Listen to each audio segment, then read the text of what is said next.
Welcome to World Class Bullshitters, the epitome of pop culture. I'm your host, Jeff Hicks, and with me tonight is the one, the only, Dion Green. Oh my gosh, hide your wives, hide your husbands, hide all the rest of the motherfuckers, because we back, bitches. And with us tonight is Kendo Slice. Gentlemen, do you know what the difference between love, true love, and showing off is? No, what? What's that? Spitting, swallowing, and gargling. I feel like I'm in a Paul Feige movie already. So with 10 episodes until episode 100, we're back with another dose of bullshit that comes from Hollywood. All sorts of news, rumors, and quite frankly, dumb shit has popped up this week. So we're going to cover that. Plus we have a very special World Class Bullshitters Classic that's coming back. But before we get into that, let me give a very special shout out to our listener of the week, Anakin Skywalker.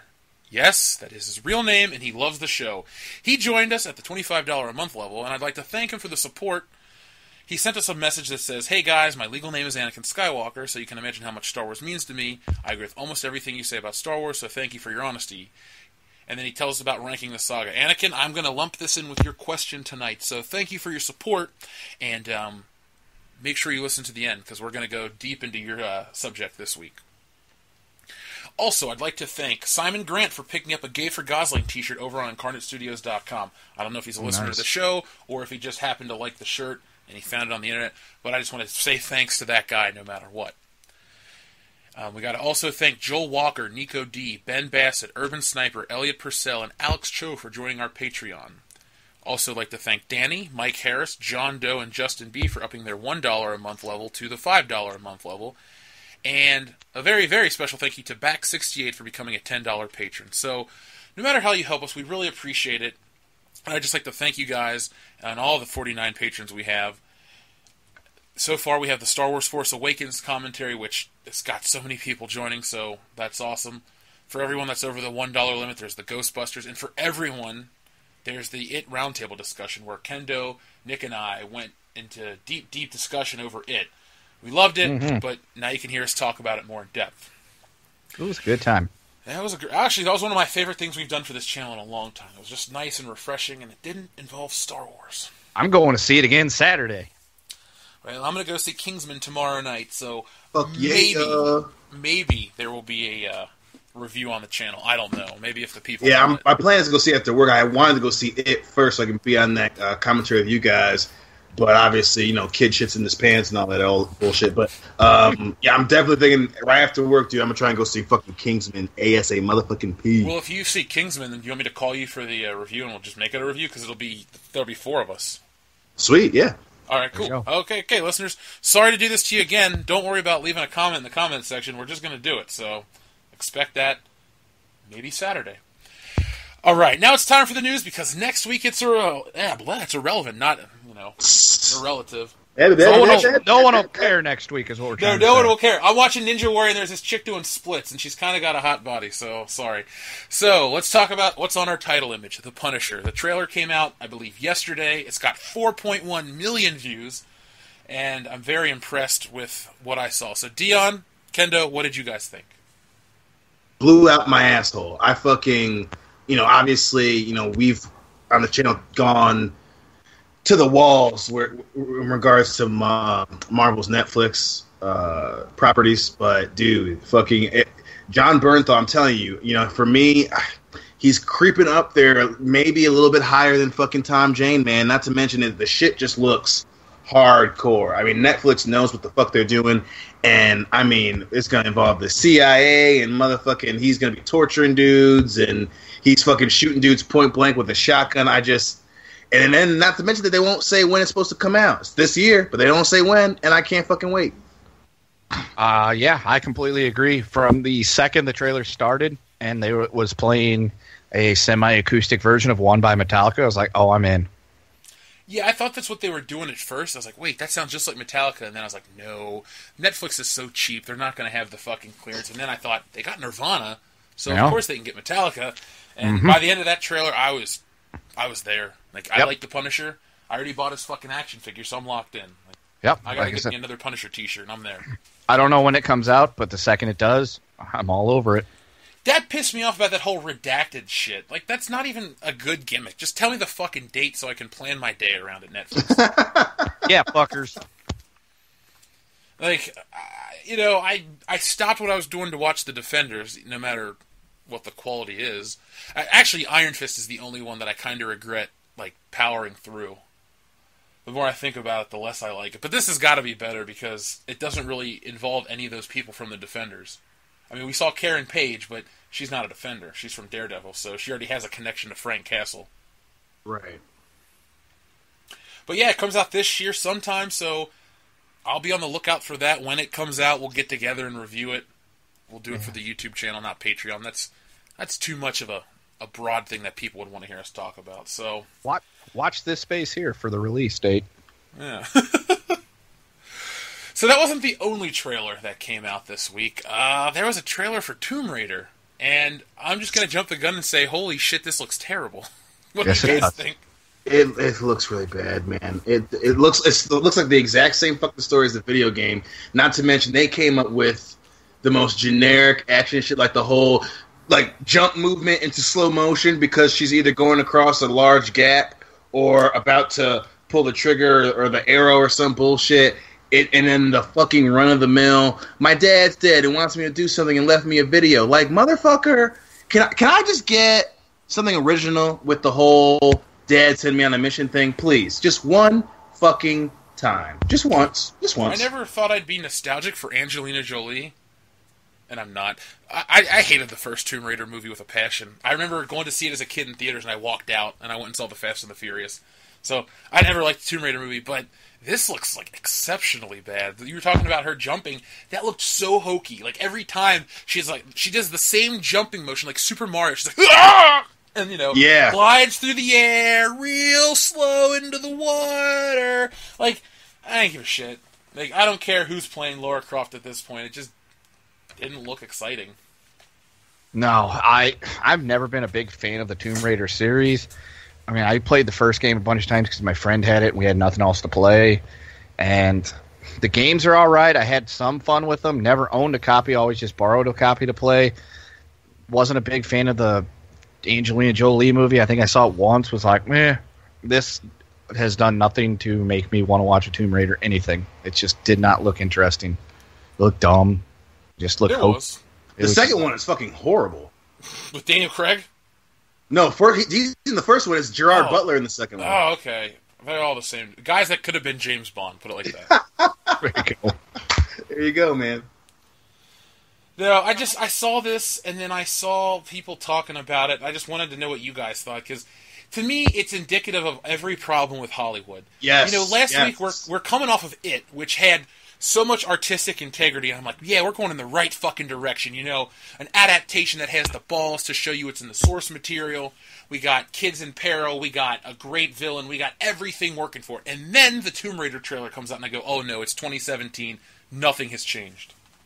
Well, the bad thing, too, is this need to, like, okay, we have to force this franchise. Like, there's a reason why Angelina Jolie didn't continue it didn't become a franchise. There was the first one, which was mildly successful, and the second one was nowhere near as successful as the first one, and it was a fucking bad movie. And then you had, at the time, one of the hottest women on the planet was like, no, I'm not doing this fucking shit no more. I'm done. And then it's like, okay, well, the video game came out. It's the anniversary. We're gonna milk this fucking teat as long as we can. And it's literally like if you need another visual representation of why we need action movies like John Wick and The Kingsman, this is fucking it right here. Like, this is the exact reason why John Wick and Equalizer and Kingsman were so successful. Because this shit, I mean, it just looks like all style, zero fucking substance. They eat the fucking video game, guys. Really? You couldn't do an original story yet. You had to do the video game. It looks overproduced because to go off of what you're saying, like, John Wick had a grittiness to it, a raw factor. Like, when he was shooting dudes in the head, yeah, it was CGI blood, but it felt like there was power to it. It was like, boom! Like, when you saw number 2, right? When that lady killed herself in the bathtub and shit, like, there was some dark, raw moments. And then how they're coming after him, like, I'm hooked. This looks like light PG-13 fun that they're going to try to sell, like, little Joe and his girlfriend on their, like, third date in this, the 12th grade or something. It's like, oh, it'll be a light, fun experience. But no one's going to get invested in this. There's not going to be a franchise. No. And the bad thing too is even the game was semi-successful, right? Even if you're banking on people who played the game to come see the movie and tell their friends, they already know what the fuck's going to happen. So why would they go to see a new movie that's supposed to be crazy and amazing when they know what the ending is going to be? Yeah, this one's normally when you adapt Mario or other stuff, it's a mishmash of the Mario lore, even though that movie's garbage. But this is literally the exact Tomb Raider relaunch game. Right.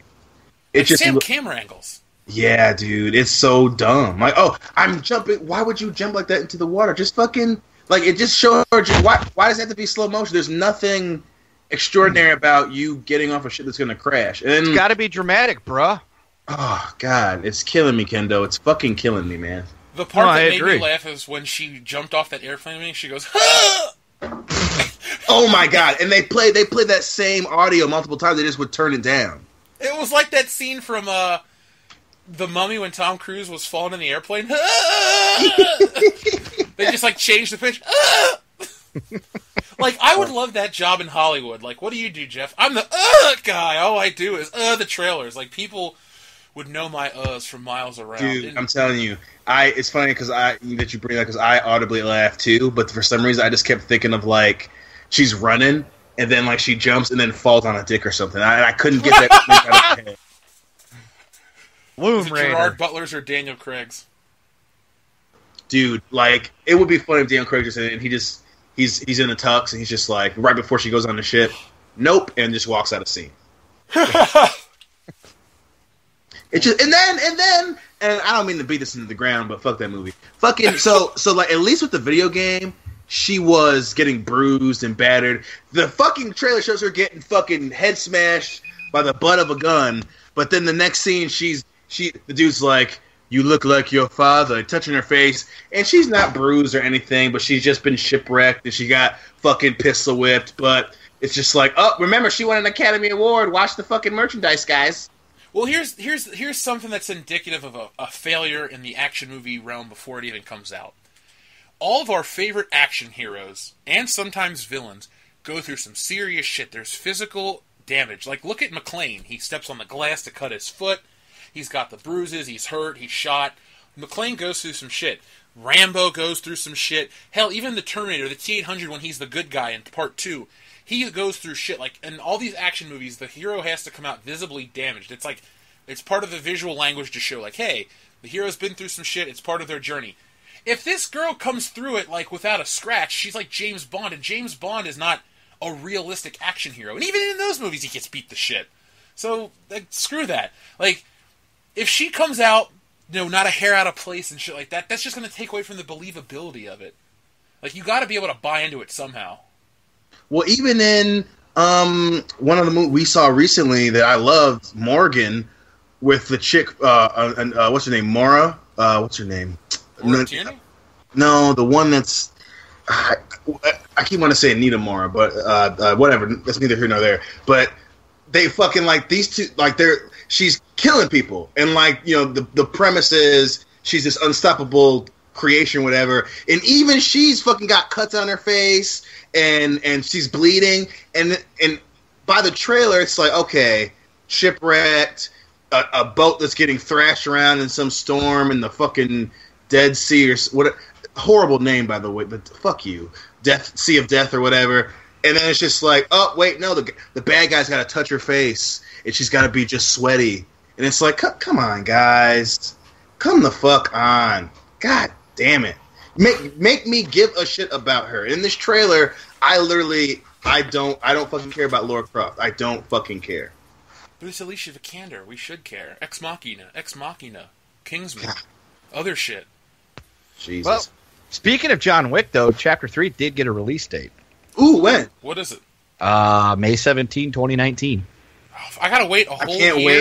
I can't wait. You gotta wait a year and a half, but it's gonna possibly be worth it because, as you said, John Wick is a great thing. It is a return to the really amazingly awesome, wonderful action movies that we've been lacking and desperate for. I'll be the first to admit, I was so wrong about John Wick 2. I went and saw John Wick 1 just out of the blue one day, and I fucking loved it. And then I saw the trailer for number 2, and I was like, this isn't going to be as good as the first one. It looks like it's going to go to Europe to be cheap. And then I watched it, I was like, this is better than the first one. Like, fuck me.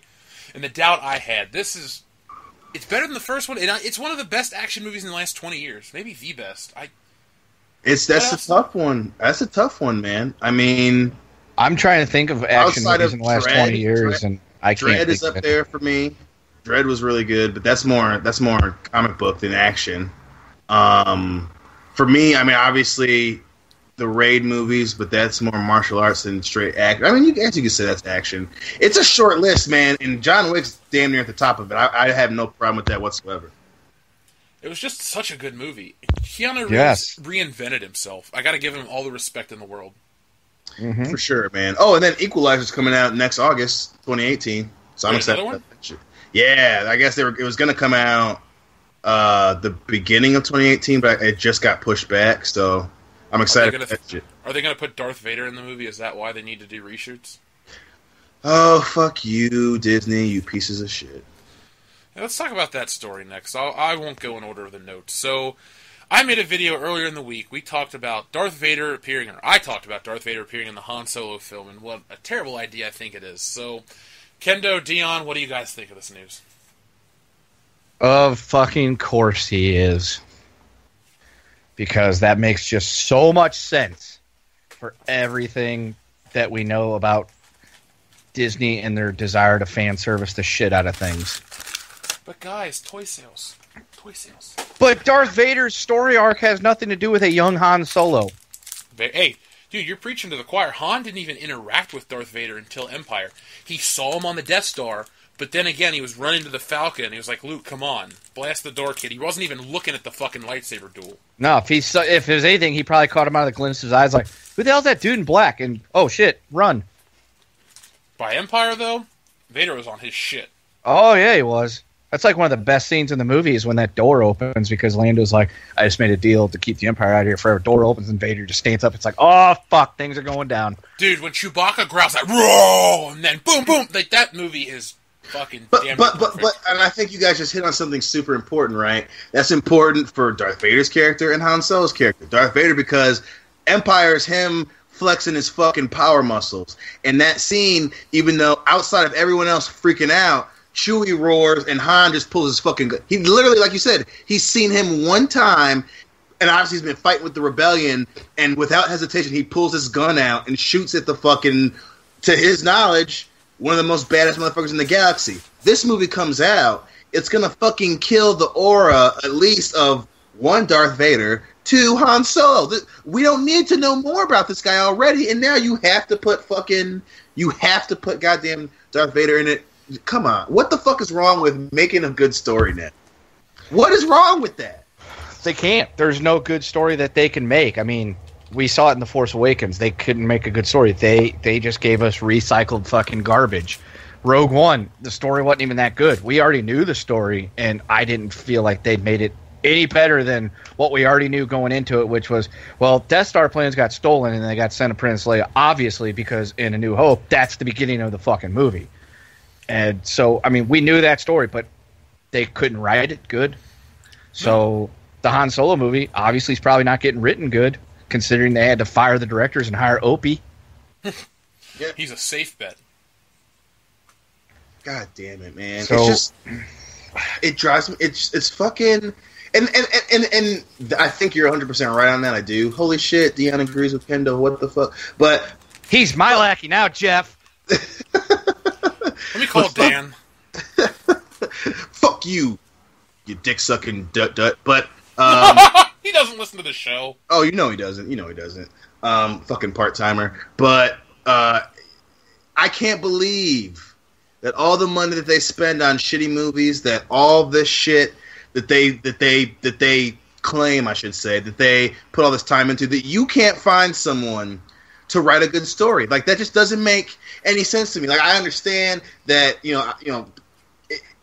I just don't get why you would choose, especially with Star Wars. I mean, especially now that the novelty is starting to wear off. I mean, even fucking fan pages on Facebook, when they post, there was one where they tried to post shit about how so-called fans are petitioning for JJ Cuntsnatch to not do the movie, and the comments are like, yo, stop this bullshit. The movie wasn't that good. He's fucking over Star Wars. I mean, people are fucking coming around to it already. So this idea that you don't need story is a fucking short-term bet that they're losing on. Are you a member of Docking Bay 94 on Facebook? 94. Well, no, because that's the same. I'm in that group, and that's all I see is all these old dudes. Oh, we need to group together and love all the Star Wars. Like, no, you don't. A good movie's a good movie. Like, if I don't like it, I ain't gonna fucking kiss its ass because it says Star Wars on it. Yeah. I love the Die Hard movies, but I'm not going to go to bat for the fifth one. Yeah. Right. That's be like 1, 2, 3, and 4. I enjoyed all of them. 5, fuck it. Hey, Dion, we should do a great pop culture debate one week when we have more people. What was more detrimental to a franchise, Die Hard 5 or Star Wars Episode 7? Ooh. Dude. I'm thinking that's going to have to be one of... Or you mean to the legacy of the franchise or like going forward? Well, let's just say going forward. Okay, because going forward, I mean, obviously Die Hard died after 5. Yeah. Did you see that trailer for Death Wish with Bruce Willis, by the way? I did. I saw that it was up. One of the channels I follow on YouTube had. I haven't watched it yet. I hate to admit it. It looks really cool. See, fucking Bruce Willis, he's one of those, especially now because he cares so little about big budget movies now that he'll pick random small projects. Some of them are really shitty, and some of them are really fucking good. So like Bruce Willis, you can't trust his decisions, but he'll fucking hit you upside the head with a goddamn great choice, and you'll be like, okay, Bruce, I see you. You still got it, buddy. You still got it. I think this is his John Wick. Seriously. Really? Like I've only seen Death Wish 4 with Charles Bronson on cable. Right. This one, if it's like the trailer, I'm kind of excited because here's the thing: if they were to make this with like Zac Efron or somebody that doesn't really fit that type, I'd be upset. To me, this is if John McClane like lost his family and like went on a fucking killing spree. But they keep it fun though, because the trailer's not real dark. Okay. A lot of times they try to make these things real dark, but he's like making jokes and shit. Like not him, but like people around him. But it's violent as shit. Like, he walks up to a drug dealer and pops him in the face with a gun, like boom. Like there's no like. Is it the same storyline where his daughter gets raped? Or yeah, it is. And his wife dies and all that shit.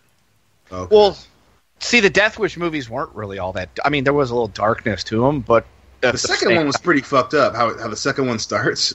Yeah, but at the same time, Charles Bronson. Essentially, Charles Bronson was playing what I would like to think is an exaggerated version of himself in those movies. You don't mean Bernard? Well, that was canon too. So they're pretty much they spent all their money getting him to do those fucking movies. Yeah, essentially, it was like, here's what people think Charles Bronson would probably really be like. So we're gonna have him just do that, and he's just walking around, blowing people away and being Is witty. he a friend of the family? I mean. He could be my family. No, it was a Beverly Hills Cop 2 reference. Dion got it. So Oh. that's what matters the most to me. Dion, our friendship is secure. Goddamn right. No, but they showed it before it, and I was like, man, this actually looks kind of good. And then I saw a fantastic movie. So my last Friday was one of the best days I've had in a long fucking time. Movie theater I went to, there was no previews. Like we sat, the movie was supposed to start at 4:30. At 4:30 hit, the movie came on. Oh, damn. And it cost only $6. We'll come back right there. I actually paid less than you. I went to a different theater chain. It was $5.75. I would have nice. paid $20 to see it. That was how good it was. Oh yeah, I would have paid $20 to see it too. Just the theater I went to in this little podunk town was only $6 a ticket. I was like, cool, and no previews. When I paid to see T2, the re-release, it was like $14. Damn. Yeah, but it's T2. Come on. Right. I know, but still, that's a bit much for me. Yeah. Well, speaking of Terminator, let's talk about the big news. So, Linda Hamilton is going to come back for Terminator 6. Slamilton! I don't know how I feel about this news. I can openly admit I'm excited, but I'm excited in the way that it's something that's going to let you down and hurt you. Like, that you're going on a date with a crazy bitch who's unlikable, and you're probably just going to get drunk because she's so shitty. But then you're just like, she's just... I could fuck this girl. And I feel like that's the reaction I'm getting because I just want to see Linda Hamilton in a Terminator movie, even if the Terminator movie is going to be fucking dog shit again. I can't shake the feeling, boys. I can't shake the feeling. Dion, I think, honestly, if you met Linda Hamilton, there's probably a good chance you would be able to get to fuck her. She just comes off as that type that she would just bang just about anybody. At least she was in the movies. Okay. Especially in Children of the Corn. Yeah. Yeah, we watched that. We did that last night for Schlocktoberfest, Dion. It was we were doing Project Eric Freeman watch. Like, we were constantly looking for Eric Freeman, and we could not find him. Oh. Yeah. I don't know if this is good news for me. Well, it's probably bad. Always nice it's not bad news, but okay, so it wipes out. So from what I've read, this takes place after Terminator 2. So there's no Terminator 3 in the other ones, Infinity War and Resurgence and all that other dumb shit. Like, it goes Terminator 1, 2, and 6 now. So cool, and there's supposed to be a James Cameron trilogy with Arnold and Linda Hamilton. But this seems to be like a trend that I don't know if is good or bad. Like, Halloween's coming out next year. They got Jamie Lee Curtis back, and it nullifies everything post-Halloween 2. So, was that 7 movies? Like, those don't exist anymore. So we're getting this with Terminator now. Like, where do we... Like, are we at a point where Hollywood's gonna stop making superfluous sequels where they're shitty, and they just, like, stick to a good thing so they don't have to go back in 20 years and fix it? Or are they just gonna make a bunch of bullshit and then come back and fix it later and expect us to love it? I think it's the latter. I think that ever since Neil Blomkamp was supposed to do Aliens, that kind of planted the seed. But to his discredit, he actually wants to do a good movie. The rest of this shit, they're like, holy shit, we can do that now. And they're trying to do the opposite. So they're trying to we can make as many mistakes as we want and still somewhat salvage that goodwill from the fans, those ticket sales to come see. If we tell them, hey, that our project didn't work out, this is going to be good and it's going to be real, they're going to try and get some of that shit back. So I think it's the latter. I think it's going to be, for them, a get out of jail free card going forward. And sure enough, they're going to fuck it up. Well, it's sink or swim with the Terminator franchise. Like, this is it. You can't get by on Terminator 2 anymore. James Cameron's coming back, Linda Hamilton and Arnold Schwarzenegger. This is it. This could be a piece of shit, but this could also be great. So, I don't know. I really don't want another Terminator. I told you yesterday when we were talking about old Slamilton Hamilton, and I told you, hey, she's going to be in Terminator 6. Hey, wait, there's a Terminator 6? And I was like, yeah, I haven't really watched anything after T2 because none of them ever said, hey, this looks good, watch me. I was just like, meh. Genesis isn't as bad as everyone says, but it's not a good movie by any means. I've seen worse movies, but it's not a good movie. I mean, I might pick it up one day, or if it's on TV, I might watch it, but I've not had any desire to go out of my way to watch any of the Terminators after 2. Listen, 3... The only good thing about 3 is the Terminator fight, right? And then, Which one? The last one when Judgment Day starts. Oh, dude, I liked the fight on the city streets where he's hanging on that crane truck and getting dragged through the building. That shit is really cool. Those effects, though, I mean, none of the effects really, they don't age very well. 2002 to 2005 effects look like shit nowadays. They do, except for the Matrix movies. The Matrix movies still look really good, but I think the first Matrix holds up better than the sequels. No, for sure. But I think in terms of what it's compared to, Reloaded and Revelations, they hold up a lot better than the movies that came out at the same time. But I'll go to bat for Spider-Man 2.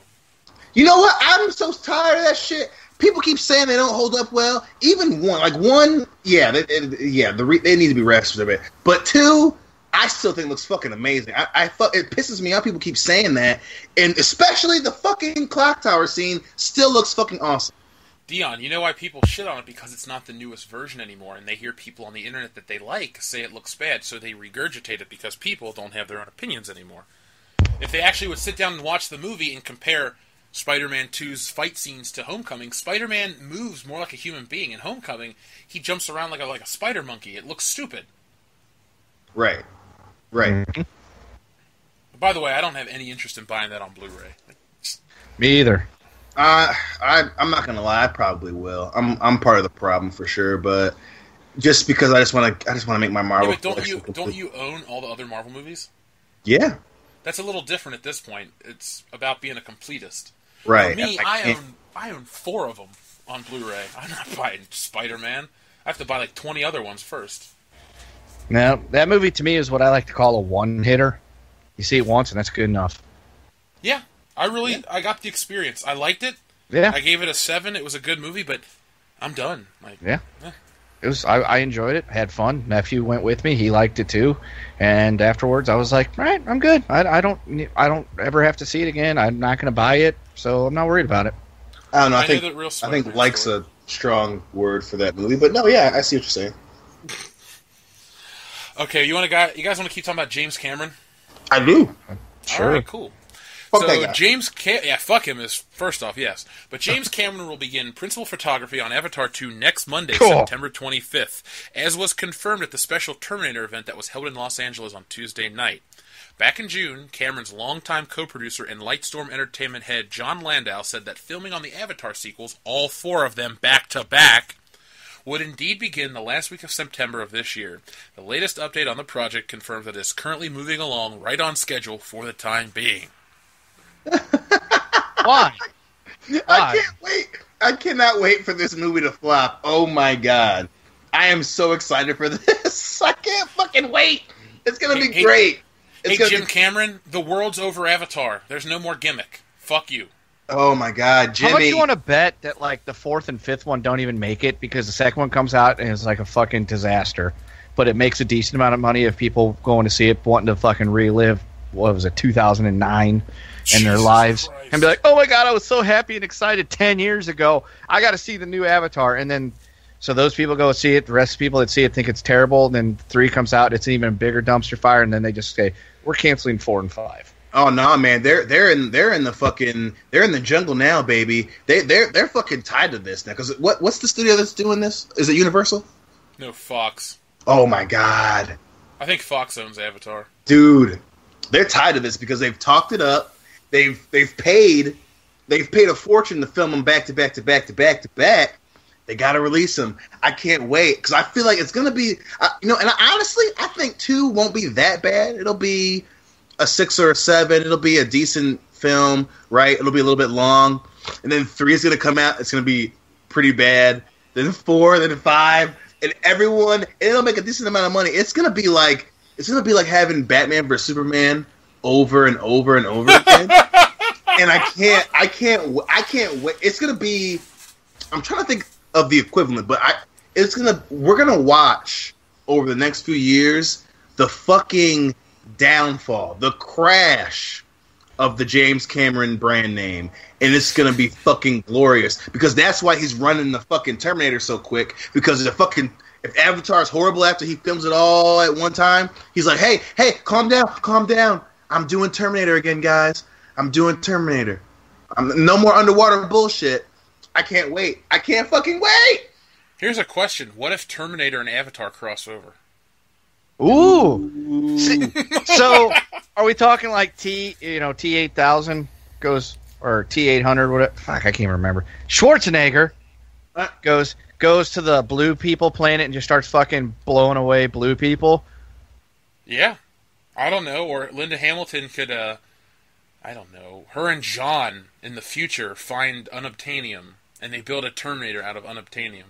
And they send him to that planet to fucking massacre everybody so that they can have the only problem with the unobtainium Terminator is that the organic coating starts to age quicker. So that could explain why Arnold Schwarzenegger's old as shit and plays a fucking robot. So in other words, what we're saying is we're going to start writing a movie. Yeah, and another one. So John Connor and Sarah Connor make an unobtainium Terminator. And so in order to corner the market to where they can have all the unobtainium in the world to fight back against the machines in the future, they go and they send Schwarzenegger to this planet, massacre all the blue people so that they have a stranglehold on the supply of unobtainium. That's the movie. I'd watch it. Economically based. I'd watch it just because I think it'd be funny to watch all those fucking natives get slaughtered like they should. Damn. I have a question for you. Do you think James Cameron will have the ability to get Edward Furlong clean and put him in the new Terminator? Oh yeah. That's a good question. When the movie does horrible, he relapses harder than a motherfucker. Come on, I want Detroit Rock City too. It takes place in the 80s. If that Get that motherfucker clean. If they say Edward Furlong sign on, I'm going to note for my Deadpool draft Edward Furlong. That way, if that movie goes down, I could be like, he's going with it. I'd be very impressed if like that was the wrestler for Edward Furlong. His Mickey Rourke. He has a career renaissance. Yeah, it's like Edward Furlong's back, guys. I saw him at a convention where his autograph was $10, and now it's $100. 15 years, we're sitting here talking about multiple Academy Award-winning Edward Furlong and how he made some of the greatest films of the last 2 decades. I didn't think he would be a Really good great. Indiana Jones, but he blew me away. Like, I don't know what to say about that at this point. Like, in Indiana Jones 46, he was amazing. Edward Furlong is every Avatar character. I'm okay with this at this point, you know. The man can act.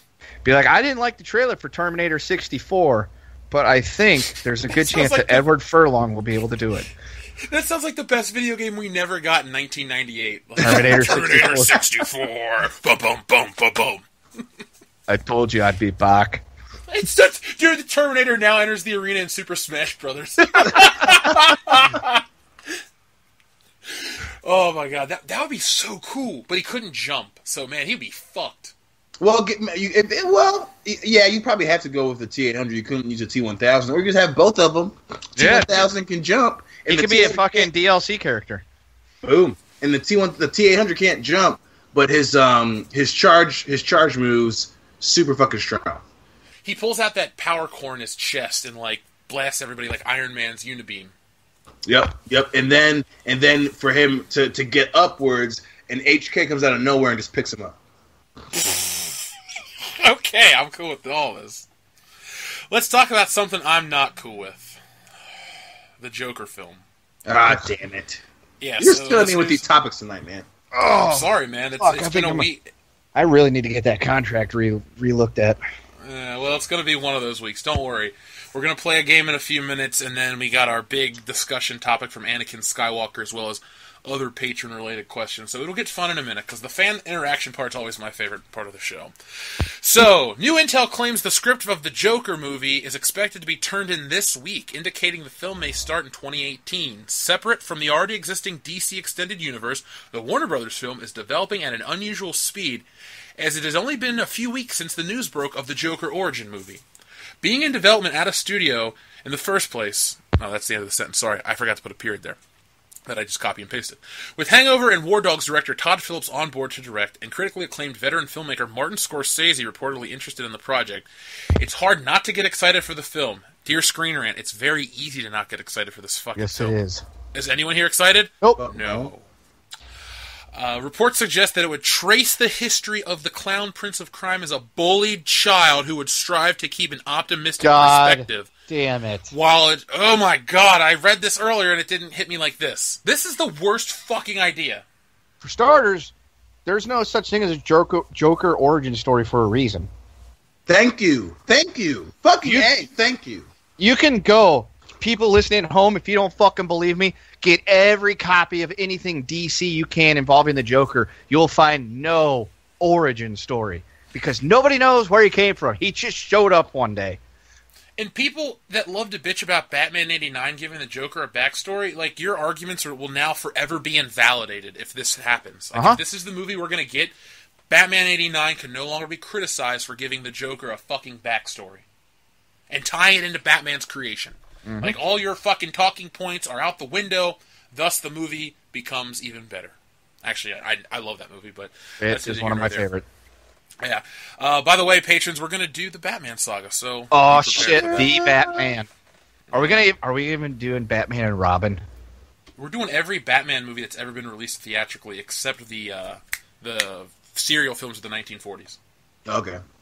So, Batman 66, Batman 89, Batman Returns, Batman Forever, Batman and Robin, Batman Begins, The Dark Knight, Dark Knight Rises, Batman vs. Superman. Again. I will have my my rope and noose on standby for Batman and Robin. Save it for the Justice League, because... you're going to need it. Yeah, that movie's going to be a fucking dumpster fire. We're going to talk about that in a quick second. Anyway, obviously this is very different from the Joker that fans know, so we can expect a slew of events that would factor into his turn to the dark side, perpetuating rumors that it would be a very dark and gritty movie. Ugh. This is a terrible fucking idea. The Joker's already a dark and gritty character anyway. He fucking cut his own face off. Yeah. In a comic book. Like, how much darker and twisted do you need him to get? Like, to rape himself? Like, no. That ain't fucking happening. I don't need a bully Joker. You're going to take his balls away, folks. He's already been cucked up once. Yeah. For Suicide Literally. Squad. The dude literally wanted to watch his girl fuck another black dude. Come on. Rom-com. Not just any. Common. Not even a cool one. The common black guy? Yeah. Yeah. Oh, shut up. You fucked my ward, John. I do not like Common. I don't dislike Common. He's an okay rapper and an okay... He's an okay rapper. I think he's a great actor. I fucking love Common as an actor. Except in rom-coms, because fuck that. Well, rom-common's a whole different beat. I love when you say that. I don't know why it makes me laugh every time. God, that's so rom-com. I don't get to pull it out very often, but when I do, it's good. That's what she said to him. That's in true. rom-common. If he was making noodles for dinner, would he be ramen common? Shut up. You're fired. Thank you. Dustin, please come back. No, actually, no. You're good. You're good, man. I've thought about making that joke many times myself, but I don't have the nerve to, so... Good for you, Kendo. Either way, Joker movie, origin story, fuck that. Yeah. Here's the thing, people. You don't want to know more about your favorite characters because they'll become less and less interesting. It's like when they say don't meet your heroes. Yeah, I didn't need to know why James Bond is James Bond. Like, in the movies, there was enough information. Like, your parents died in a climbing accident, you were married once, blah, blah, blah. We get why he's the way he is through passing lines of dialogue. I didn't need the first half of Casino Royale. Actually, I didn't need any Casino Royale. Good movie, not knocking it as a movie, just saying, personally, I would have rather had a Casino Royale starring Pierce Brosnan that was the same plot of the second half of the movie, minus the whole mommy issue thing. So, that's a topic we'll discuss next year. Actually, fuck, that'll be 2 years from now when we get to that. I had a crazy dream the other night that I was banging Judi Dench, but that's neither here nor there. Was she young or old? It was the older one, because she was essentially looking like M. Like, we're talking 95 then with longer hair, or are we going like short gray butch hair? It was short gray butch haircut. I mean, I'm not proud of it, but I can't control what I fucking think about when my eyes are I closed. feel like she gives a pretty good Remy. She may. I seem to be having a good time. Yeah. I woke up thinking, holy shit, did I just dream about banging Judi Dench? Why is there so much cum in my bed? It could have been worse. I could have been thinking about banging like Leslie Jones. Or Leslie Hey, Nielsen. she takes anal, and apparently is proud of it, so she's got that going for her. Which I can't believe we had to watch Ghostbusters, so fuck you for that. But again, she takes anal, so... I watched her stand-up last night. I've seen worse. I'd like to see her stand up in front of a train. It's funny, Dion wants to rip on her, but at the end of the day, he's thinking, man, I could fuck her in the ass like there's no tomorrow. That should be cool. So, like, you refuse to say anything bad because when the show blows up, you're going to go, Leslie, I was nice to you, girl. Just spread them butt cheeks for me one time. One time. Life-changing event. Yeah, and then she's going to come up to me and be like... That's not why. She's going to be like, you're the asshole that said I should have got in front of a train. Be like, yeah, I am. And I stand by that. And you should stand by that train. No, That's what you say to her. You should go stand in front of that train. No, but when she said that to you, what you should say is, you should go, but it's a Cadillac! Oh, shut the fuck up. Shut the fuck up. I can't do that because I'll be labeled racist. No, it's a line of dialogue that she says in the movie. She has no problem saying that racist-ass line, so you can say it to her, and I'll be like, so, you still do anal, or? You want to come over later? You got a fucking suite at Caesars. Remember, I was bang. I was good to you, baby. I won't actively try to fuck Leslie Jones once this thing blows up, but I will not stand in the way of you trying to bang Leslie Jones. Hey. I'm gonna make you hold out for someone better, Dion. And trash say, like, ideally, I would like us to be pulling something way better than Leslie Jones. Dion, you definitely deserve like Tila Tequila or something like that. There you go. You've always wanted an Asian, so why not get the trashiest Asian possible? Exactly. That's true. Tila Tequila. Now, Lily Ty. The question is, do I fucking doggy her in the Nazi outfit or not in the Nazi outfit? In the Nazi outfit. Nazi outfit. Come on a swastika. Yeah, Ooh. that's not even a question. Of Of course, Dude, you know you Good could do? point. You could make an inverse porno parody of Inglourious Bastards, but all the women are the Nazis, and then you know how they carve the swastika into their head? Yeah. Each scene ends with a cum shot of a swastika drawn on their forehead. Yeah, you fucking blow it onto her forehead, and then you like just fucking use your dick to like trace out a fucking swastika on Yeah. her forehead. I like it. For the motherland. Yeah, there we go. Maybe we get some financing for that on Kickstarter. Hell to the We yeah. couldn't get sued because it's a triple X. Dude, Tarantino would probably be impressed with that. So Tarantino would Listeners, probably help want us to out. fucking show up and write the dialogue and be like, you got to use the N-word more, Dion. don't worry, these black dudes are going to be fucking the white Nazi chicks. That word will be used at least 4 times a scene. Yes, that's true. That's true. It's acceptable during sex because no one, is using it out of hate. right. Yeah, plus people say crazy, wacky shit during sex. Yeah, we're all just trying to True. come, bro. We're all just trying to come. So let's talk about some good news, Dion, that actually might make you come, both literally and physically and literally. Physically? Yeah, you'll come twice. Is it? Yeah, physically and proverbially. So here we go. There is no Lex Luthor in the Justice League. A new report suggests that Jesse Eisenberg's polarizing take on Superman's archenemy Lex Luthor does not currently feature doesn't feature in the cut of Justice League that's being screened for test audiences. Dude. Good. So I'm really happy about this news. Like, seriously, Yeah. this couldn't come at a better time. I can't Fuck wait. Jesse Eisenberg. Yeah, one of the things that turned me off to the first time I saw the Batman vs Superman trailer, Jesse Eisenberg was like, wait, he's Lex Luthor? All right, I've already got like almost no interest in this movie now. Was he not the worst thing? in Oh, that he movie? was the worst Yeah. part. by far. Oh yeah, easily. As bad as that movie is, as much as we want to shit on it, he was the bottom of the shit totem pole. That's hard to do when you have a movie with Doomsday and Martha and Jimmy Olsen being murdered for no reason because Zack Snyder's a fucking idiot. I don't care what he's going through. He's made shit movies, and I'll always call him out on it, even to his face. Hell, you know what I want to do to his goddamn face. I'm with you beat it to the 100% white on meat that. shows. Yeah, comma swastika on it. Yeah, that's not gay, Dion. You should go ahead and do that. Yeah. It's like the ultimate form of Yeah. degradation. It's like prison rape. It's not meant to be gay. It's meant to be degrading. Right, Yeah. exactly. Dominance, son. Watch Zack Snyder's like a black belt and something, and he just whoops Dion. We're standing like, get him, Dion. All of a sudden, wham, bam, he's just getting fucking just run, and it's like, oh shit. Dion Laser, bro, what am I supposed to do with this boner? And then he passes out. You're like, dude, let's get him out of here before he pisses himself in front of everybody. Literally, didn't wipe fuck his you, ass? Zack Snyder. Literally, I'm going to fuck you, dude. Oh, Deborah's got something to say about that. So, let's talk Daughter about... doesn't. She Oh, doesn't- oh, goddamn! She doesn't have shit to say about anything. Woo. So let's talk about some more Zack Snyder bullshit. So, you guys remember Watchmen? Yo, yeah. Well, one good thing Dustin's he did. favorite movie?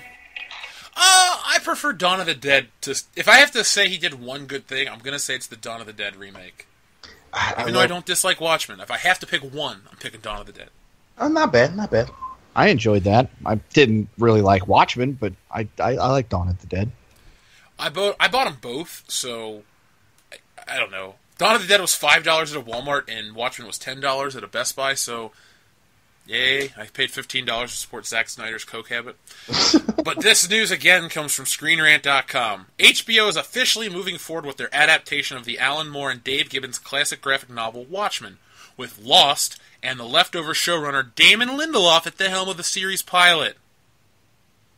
Wasn't David Lindelof one of the reasons why the show fucking sucked? Damon Lindelof's the guy that made Prometheus garbage. Yup, that's... Damon Lindelof is the guy that worked on Star Trek Into Darkness. Damon Lindelof is the worst fucking person. Like, Damon Lindelof is the name you don't want attached to your fucking movies. Oh, for sure. Watchmen's gonna suck big. And I liked Star Trek Into Darkness. That's literally a case of a broken clock being right twice a day. Yeah, I liked the movie quite a bit. I really loved the first one. Second one was still solid. Especially Peter Weller. Dude, oh my god, yeah.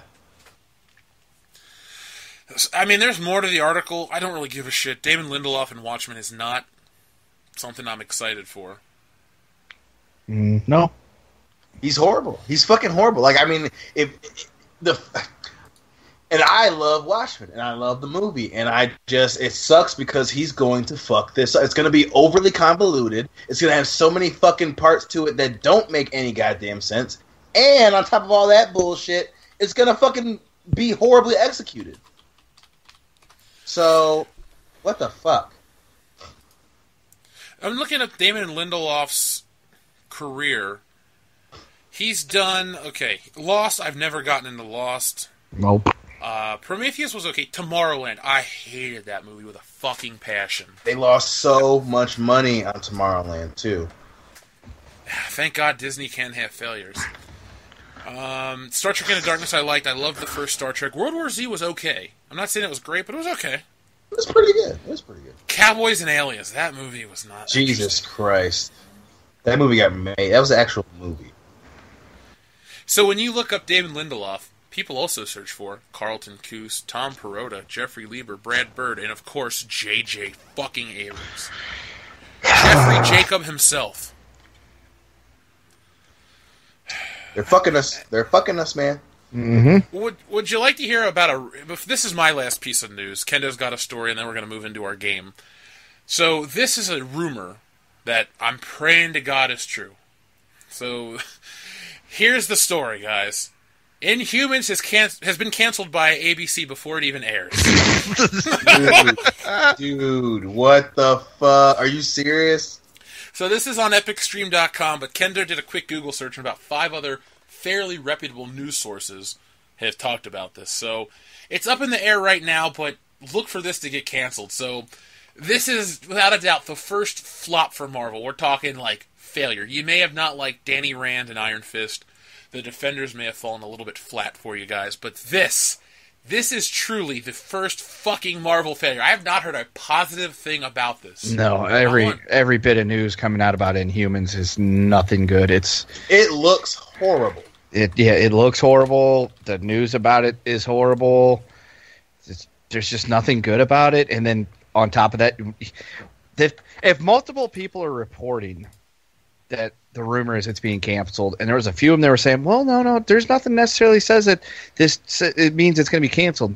That's also just really bad, too. Regardless of whether or not it's true, it still doesn't look good. Well, for the longest time, Inhumans had a 0 score on Rotten Tomatoes. Yeah. And finally, Bad on sign. the 13th of this month, it jumped up to a 7%. So I don't think there's anything else on Rotten Tomatoes that has a shittier score from Marvel. Not even the Amazing Spider-Man sequel, Fan 4-Stick. None of those have a score as bad as the Inhumans. And if you type in Inhumans into Google, the first thing that pops up is Inhumans canceled. Mm-hmm. So people are really hoping that this is true. It looks so bad. I mean, it literally looks like a fucking YouTube series. Not to mention that they fucking strand them in, Miami, Florida. Hawaii, that's what it is, Hawaii. And it's just motherfucker, what? And apparently, and then, I guess for Lockjaw, the effects apparently were so goddamn bad. So... Oh, I've seen clips. Dude, I haven't seen anything about Lockjaw, but the fact that fucking Black Bolt didn't have a mask, just this dude with a fucking the most suburban dad haircut, and then Medusa gets her hair cut off, it's like, wait... Did you guys read Inhumans? Did you fucking read it? Oh. And then the actors, when they were doing interviews for the show, they look so fucking this fake enthusiasm. Oh my god. I loved it. I really hope it gets canceled because I would fucking laugh my ass off. It's just schadenfreude at this point for me. It's not I was never gonna watch Inhumans after the debacle that was Agents of S.H.I.E.L.D. I'll admit it. I watched Agent Carter because I find her hot. That's the only reason I sat through every episode of that show, because I'm attracted to that woman. I don't give a shit about Agents of S.H.I.E.L.D. I tried watching 4 episodes. Garbage. I hated every fucking single one. Oh, but Jeff, you gotta watch till the second season where it really picks up. No, I don't. You have fucking 4 chances. Normally it's 3. I gave it 4 because it's Marvel. You normally have 3 chances with me. Give me 3 episodes of a show. If I'm not hooked by the 3rd episode, I'm done watching it. I'll read 3 issues of a comic book. If I'm not hooked by the 3rd issue, I'm done reading it. A movie, I'll watch it once. If it sucks, I ain't going back. This I wasn't even going to go in the first place. I wasn't going to pay $12 to watch it in IMAX. I wasn't going to watch it on fucking TV here at the house. This just looked, like you said, like a YouTube series. This is like a group of cosplayers got stranded in Hawaii, and they're like, hey, we got a Marvel license, guys. Let's make a TV show. Dude. All I can do is laugh. This is the best news of the week. Like, as much as Darth Vader pisses me off, Inhumans getting canceled just goes to show you that when a fucking property or a franchise makes a mistake, that Marvel will rectify the mistake and correct itself quickly, but Disney with Star Wars and Lucasfilm will double down to a point where it's nauseating. Like, I don't want to actually hurt anybody from the Star Wars brand, but I would just love to, like, just fart in their face for an hour, just to let them know how much I fucking hate them. I was going to say choke them, but that would be like, hey, I'm going to choke somebody, and then, this channel gets shut down. Happened to somebody I listened to. But, like, I just hate those people so much. Marvel, thank God they did this.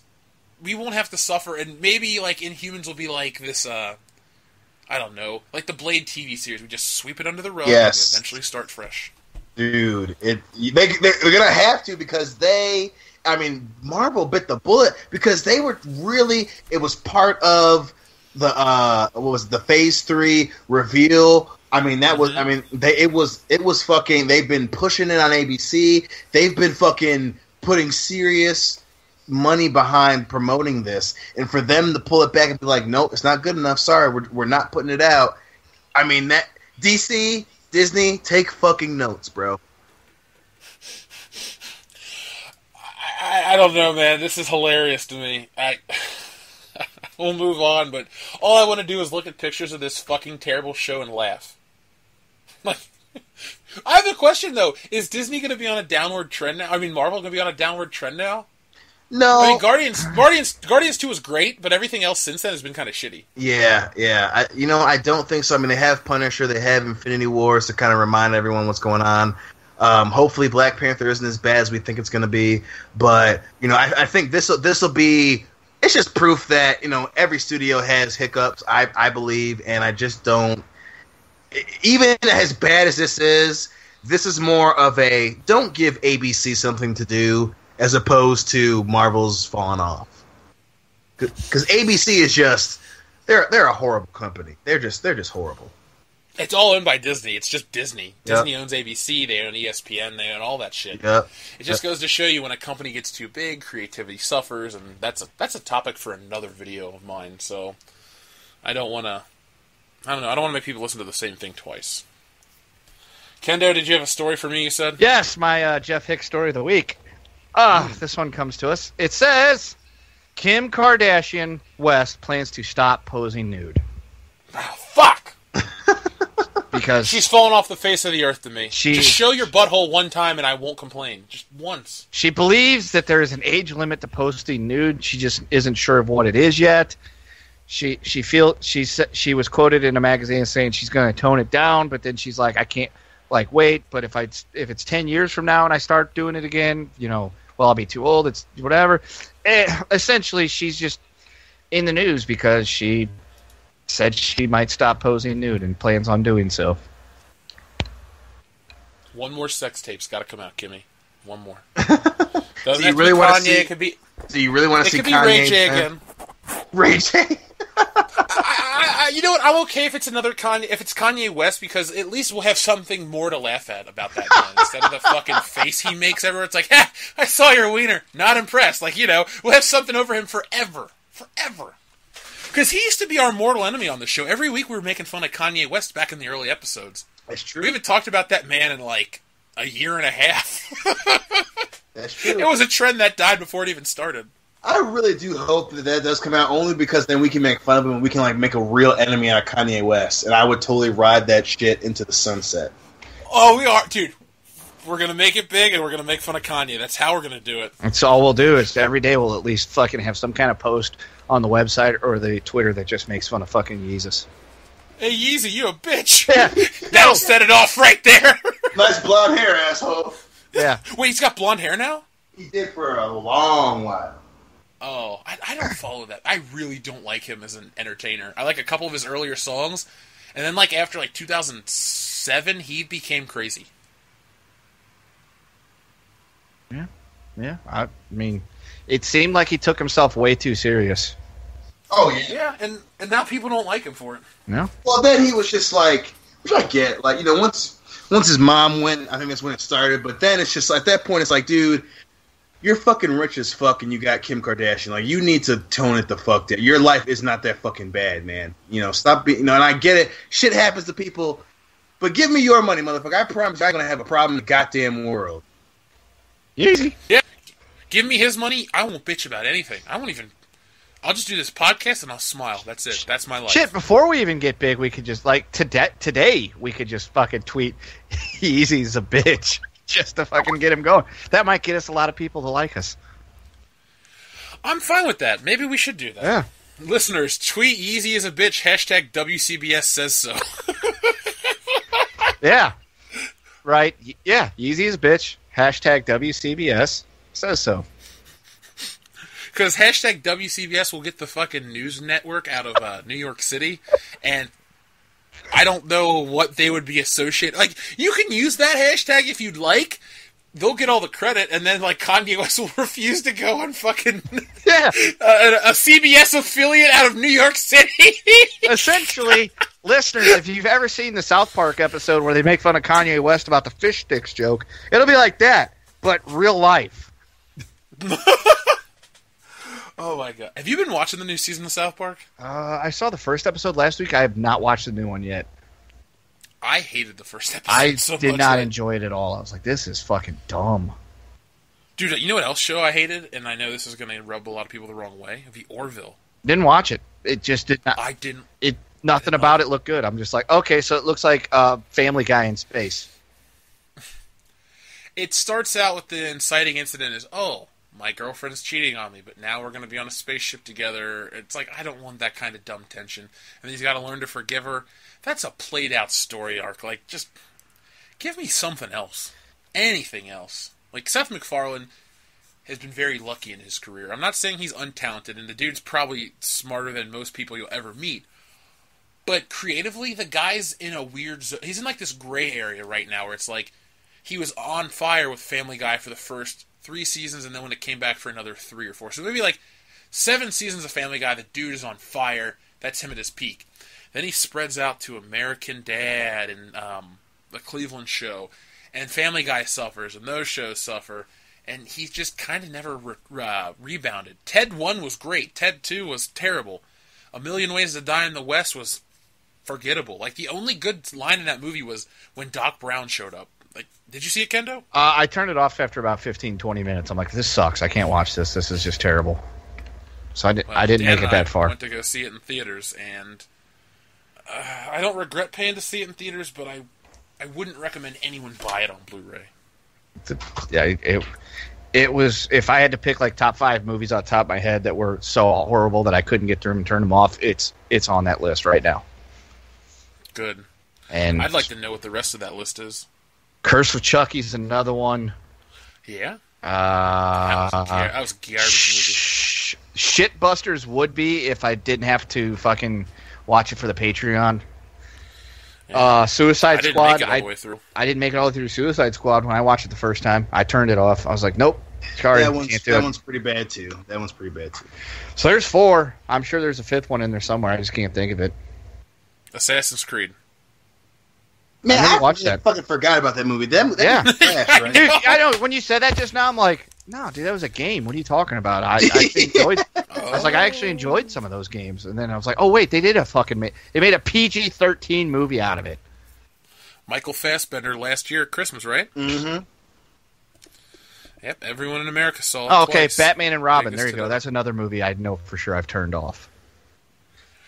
I saw it in theaters as a kid and I liked it. Then I got a little older and just stopped watching it. I love Batman and Robin so much. Yeah, unironically too. Right. Listeners, we'll get to the Batmans relatively soon. We gotta do Batman. I guess I'll announce it now. Our next patron exclusive commentary will be Suicide Squad. So, Oh, damn it! Yeah.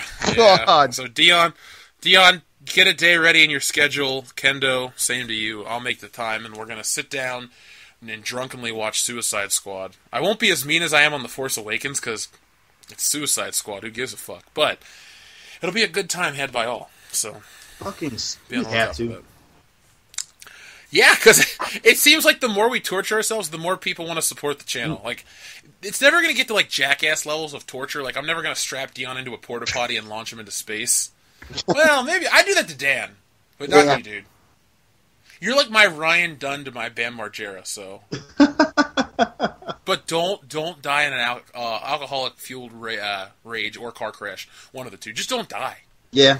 Like, don't fall out a window before wiping your ass. Just don't do that. Easy. That's the story of our Easy. That's the story of our friendship. No one even gets that reference, but they don't need to, because that's a Yumi and Hillary thing. Well, Diane, too. So let's get into the special World Class Bullshitters Classic Game of the Night, because we've been dragging this show out. Actually, not too long, actually. It's only been about an hour. So, Kendo. I actually wrote these myself. Ooh, okay. So, Kendo has been a fan of the show before he was a member of the show. Yes. And one of his favorite segments ever on World Class Bullshitters was Explain a Film Plot Badly. So, Kendo himself has gone and written how many? 15 or so. 15 or so Explain a Film Plot Badly premises. So he's going to read it, and then Dion and I are going to take a guess. Yep. So, Kendo, take it away. All right. Number 1. Special Forces Group inadvertently detonates nuclear device. Suicide Squad? Nope.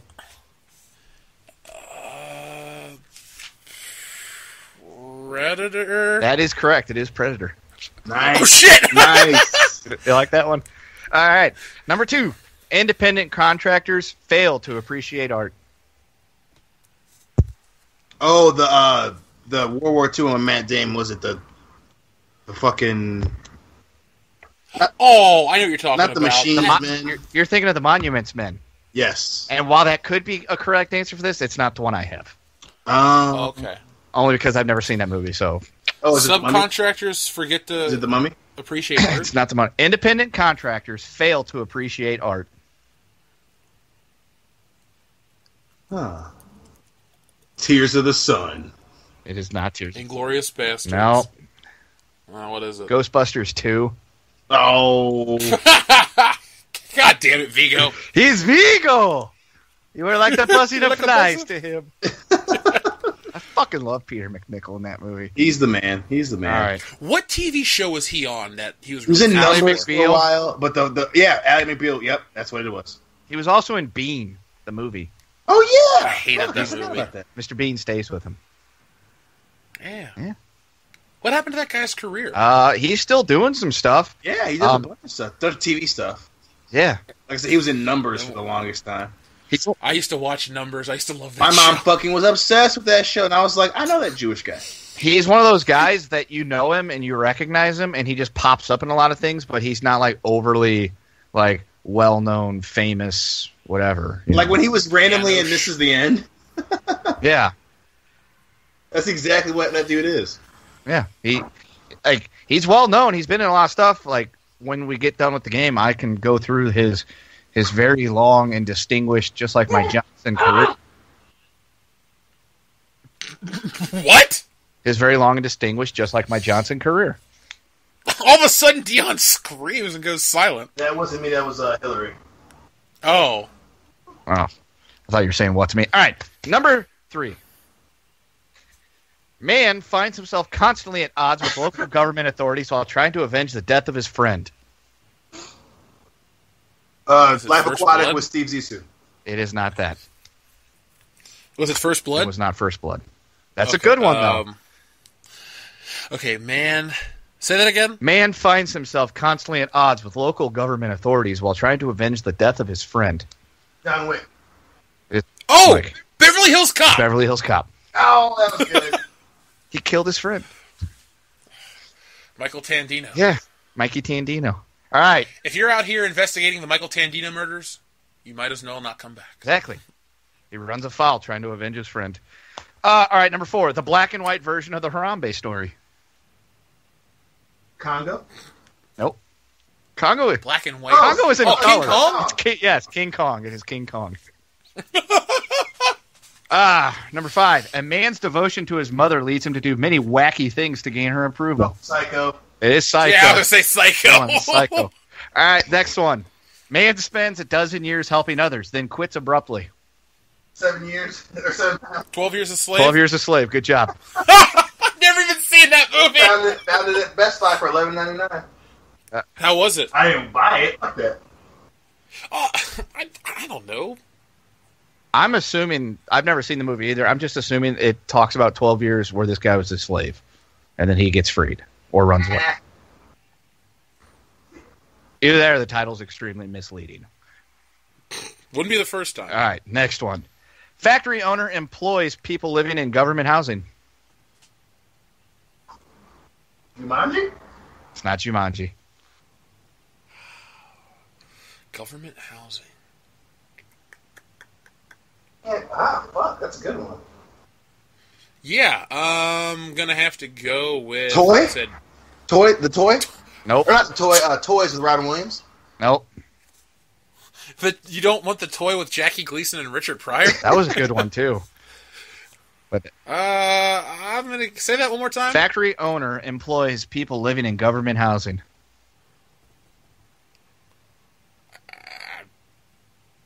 Beethoven. You're going to love this. Dan got it. Here's the correct answer. Schindler's List.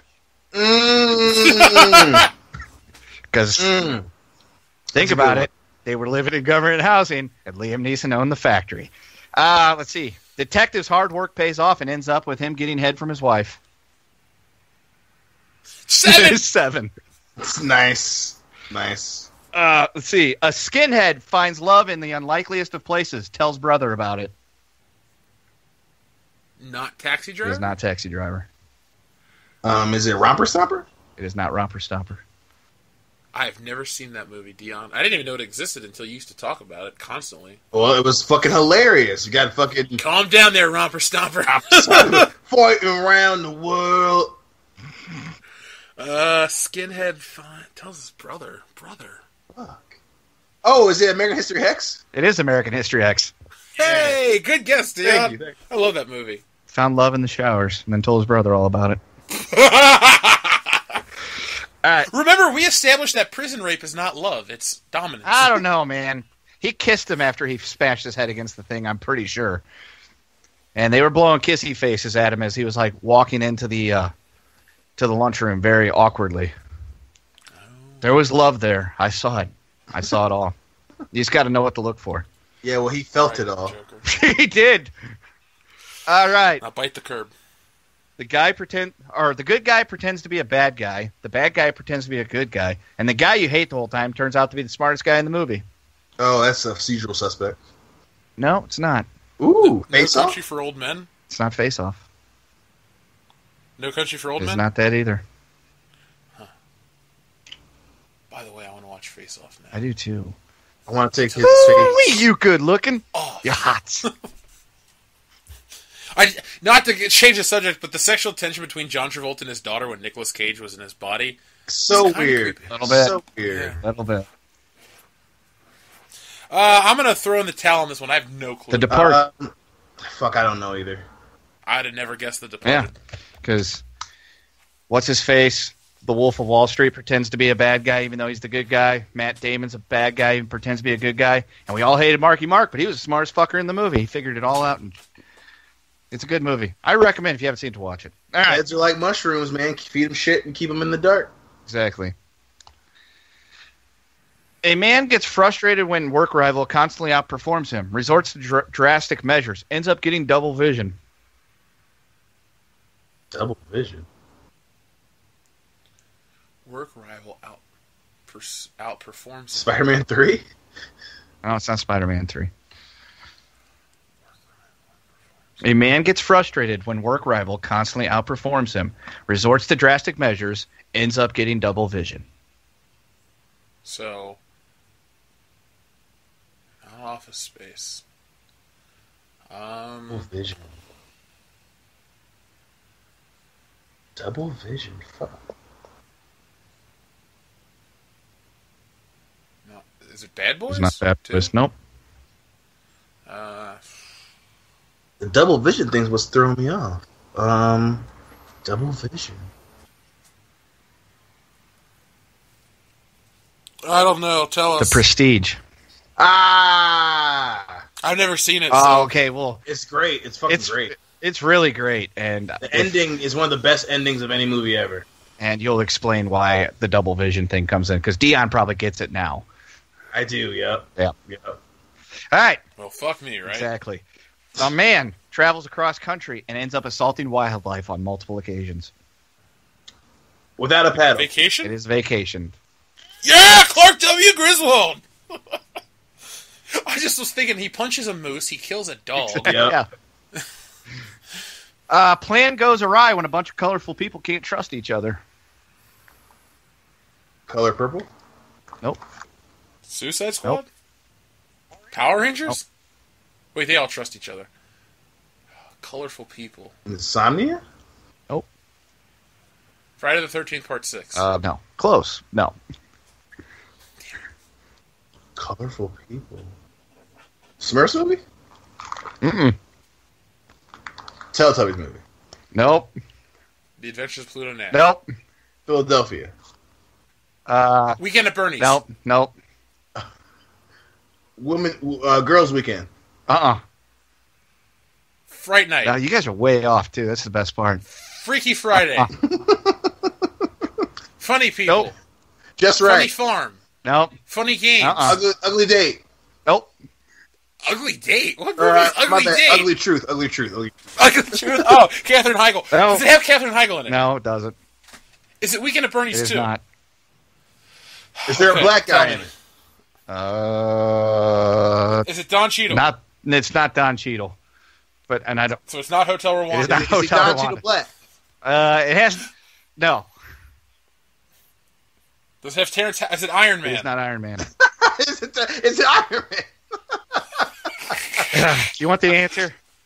Yes. It is Reservoir Dogs. Oh, fuck you. That Oh was God! pretty A bunch of colorful. That was a good Yeah. one. That was That was a your really best good one. one. All right. That was your best. one. Autistic man entertains the masses, then dies young. Megamind. Nope. You were so obsessed with that when it came out. I The trailer, you still kept love going. that goddamn movie. It's fucking great. Autistic man. Say that again. Autistic man entertains the masses, then dies young.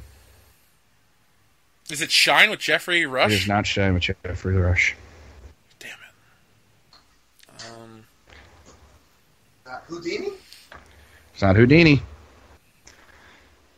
Is it the other version of the Prestige that came out at the same time, The Illusionist or whatever it's called? Nope. Rain Man. Nope. I Am Sam. Zack and Miri make a porno. I Am Sam. No. No, it's not. Neither one of those. Nope. Weekend at Bernie's too. No. Just right. Nope. He's just not that into you. Nope. Rom Common. That's it. Right. What there, happens right in there. Vegas Yes, stays it's in Vegas. rom-com. Good job, Dion. Valentine's Day. Nope. New Year's Nope. Day. New Year's Eve. I Heart Huckabees. Love Actually. Ghost of Girlfriend's Past. The Breakfast Club. You're getting closer, though. You're hitting the right decade. Okay, so it's in the 80s. New Jack City. Oh, I want that to be the right answer, but no. Any Mara Van Peebles movie. No. Pasture He's 57. dead. That- He's from the That was 80s, the Dion. 90s. You're in the Oh 90s. shit, my bad. License to Drive with the Coreys. No. Lost Boys. Nope. What's the clue I again? love that movie. You want me? It's from the 80s, Want me to Dion. just tell you? No, what's the clue again? Yes. Oh, okay. Okay. So another clue. So it's in the 80s and takes place in the 1700s. The Elephant Man? No. Glory? No, that was the 1800s for Glory. That was Civil War. I don't know who would have been autistic in Glory. Matthew Broderick? He was autistic. Yeah, there you go. Denzel Washington was pretty crazy in that movie with all those scars on his back. With the- Almost with the- said slave markings. I just love that meme they use from Glory, where it's like the face you make when your mom's beating you, and it just shows him getting whipped, and the tear comes down his face. It's a good movie. It is. Gettysburg. That was in the 90s. Shit. What's the one? Oh wait, no, that's John Adams. That's 2000s. Fuck. Raging Bull. Wait, that doesn't take place in the 1700s. Jake LaMotta just died yesterday. So. Oh shit! I gotta check the Deadpool. Somebody picked him. He gets picked every year. Hey, Bernie Casey died yesterday. Yeah, too, so. I know. I'm Gonna Get You Sucker's a great movie. Hey, I always think of Spies Like Us. Oh, that movie's so fucking hilarious. That is. I don't know. I'm at a loss, Kevin. Yeah, I am too. Amadeus. Of course. God damn it. Fuck that movie. Yeah. The song's better anyway. Rock Me Amadeus by There's what's his name? There's Amadeus. Falco? Yeah, Falco. I was gonna say He died in a car crash in 1998. I wanted to say like Captain Falcon, but I'm like that's not it. It's Captain Falco. Yeah. All right, man witnesses the death of his protege and best friend, but still finds a way to end the story singing. Singing in the Rain? Nope. Sound of Music. Murder of protege and best friend. Mm-mm. Road to Perdition. Nope. La La Land. Mm-mm. That movie's terrible. It is. It is. Gangster Squad. Nope. Gangs of New York. Nope. The Island. Nope. The Cove. Conspiracy Nope. Theory. Nope. Sunshine. Titanic. Any film by Danny Boyle. Nope. Nope. James Cameron. The movie. Sure. Santa Claus the movie. Nope. Arthur, starring Dudley Moore and Liza Minnelli. Arthur. Starring Russell Brand. Perry. Beethoven. Doctor No. Nope. Pokemon, the first movie. Weekend at Bernie's 2. No. Damn it! I swear to God, I'm going to guess that every time. Homeward Bound. Lost in San Francisco. That's two separate movies. Wait, oh shit, no, that's right! That is! Oh my God, I forgot! Home Alone 2, Lost in New York. Nope. Shit. War Games. Nope. Funny Games. Nope. Glory. Funny People. Mm-mm. Gettysburg. Nope. Is it an Italian Beaver picture? No. Austin Powers 1. Austin Powers The 2. Spy Who Shagged Me. Nope. Fletch. Nope. Hat in the Cat. Evita. Cat in the Hat. Nope. Superbad. Nightmare Before Christmas. Nope. Wayne's World. Mm-mm. Year One. Mm-mm. Yeah, oh my God! Harold Ramis's last film. Oh, god damn. Godzilla 2014. Nope. Jesus. Godzilla 1985. Mm-mm. The Dark Knight. Godzilla 1954. Mm-mm. Godzilla 1999. Mm-mm. We don't talk about that. Independence Day. Mm-mm. Independence Day Resurgence. The first Weekend at Bernie's. God damn it. 7 pounds. Nope. Nope. 9.5 weeks. No. Hitch. The Ninth Gate. Stargate. Nope. 9 months. We need a buzzer. Later. I need to get a real buzzer sound. Nope. Trading Places. Nope. Kingdom of Heaven. Nope. George of the Jungle. Kingdom of God. It's in the 80s. I'll give you that. It was in the 80s. Oh, Okay. And what Black was the hint Rain. again? Man witnesses the death of his protege and best friend, but still finds a way to end the story singing. And Black it's, Rain. Purple Rain. and it's a movie from the 80s. No, it is not Purple Rain. Purple Rain. Nope. God damn it! I thought I had it. Oh, Black it's not Rain. Singing. Mm-mm. What is Black Rain? That's fucking Michael Douglas and Andy Garcia. It's a great movie. Oh, Wall Street. Nope. Romancing the Stone. Nope. Jewel of the Nile. Nope. The movie where Glenn Close kills the rabbit and tries to rape him in the bathtub. No. Fucking not Basic Instinct, but the other one with Michael Douglas. That's it. Nope. Michael Douglas is oh, not in the movie. God damn it! It's a shit movie then. God damn it! No, it's actually one of the best movies out there. At this, is it? Well, it can't be Back to the Future. It's not Back to the Future. And we already talked about Beverly Hills Cop, so we're pretty good on the best films of all time. I didn't say of all time. I just said it was one of the best movies out there. Not of all. It would probably be in like a top 250 list. So it's Field of Dreams. Not Field of Dreams. Commando. Nope. Predator. Hang on, I'll give you another hint. Vincent D'Onofrio's in it. Men in Black. Oh, Full Metal Jacket. There you go. Oh, nice. Yeah. Yeah. A man feels constantly outdone by coworkers and goes on a killing spree. Oh, what's that crazy Rampage? It's not Rampage. Postal? Nope. Kick-Ass. Hostel. Mm-mm. Passion of the Christ. No. I can tell you it's set in the 80s. The one with Michael Douglas. Michael Douglas does not appear in this film. God damn it. But it's not the 80s. No, I said it's set in the 80s. Oh, that movie with Bryan Cranston, The Infiltrator. He is also not in this movie. Damn it. Tinker Tailor That Soldier was a Spy. legitimate guess. No. The Taylor Swift concert film. Incorrect. The Justin Bieber concert film. Nope. Never Gonna Stop or Never Back Down or whatever it's called. Michael Jackson, This Is It, because he was always living in the 80s. It's not it either.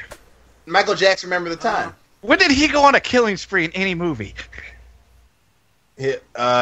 I'm sorry, we mistaked raping children for killing sprees. Our bad. Yeah. Child molestation spree is a totally different thing.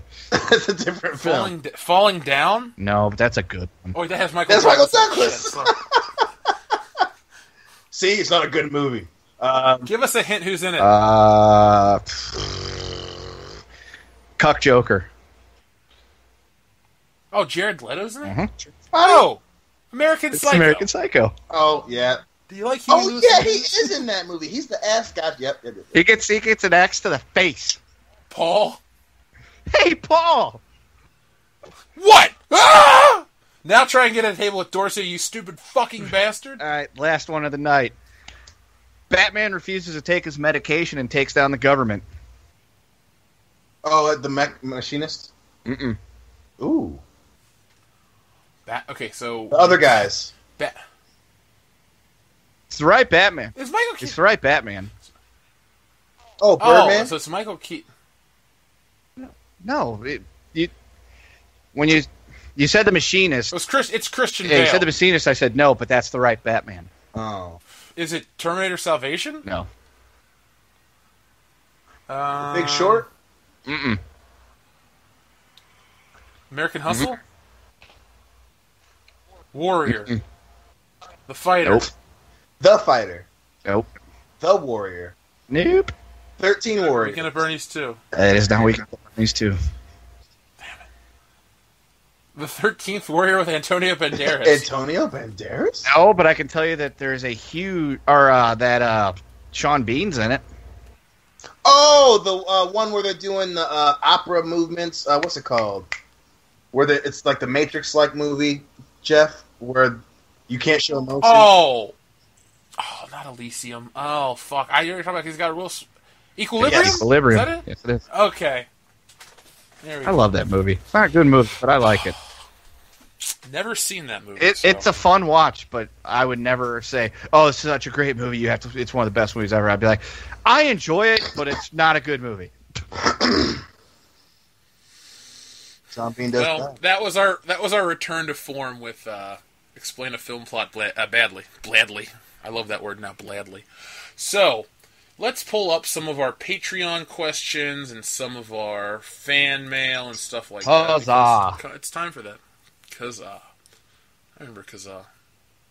So, we will start, officially we have 50 patrons. So, thank you to all 50 of you. Yes. 49 of you are great, one of you is Kenda. Thank you. Give us more of your fucking money. We appreciate it, and we're going to do cool shit with it. You'll be rewarded for your investment. Once we can reach that $300 a month goal, I'm going to let the money sit there, and then I'm going to upgrade my computer and stuff like that. So then I'll be able to produce actual videos for the channel. I got a couple top 10s I'd like to do, stuff like that. But I'm running a 2013 laptop that was only $400 back then. So the specs on this are... I can run Grand Theft Auto San Andreas, but that's about it. So, first question comes from Justin Beck. Let's see. Best tag team in Hollywood, whether in action, comedy, or real life. Peter North and any woman he's ever worked with. Yeah.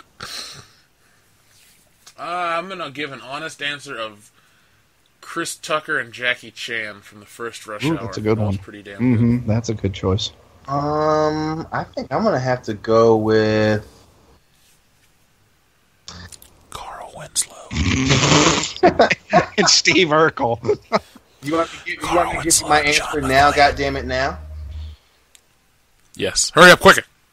I'm gonna probably have to go with Scorsese and DiCaprio, man. That's a fucking crazy ass tag team.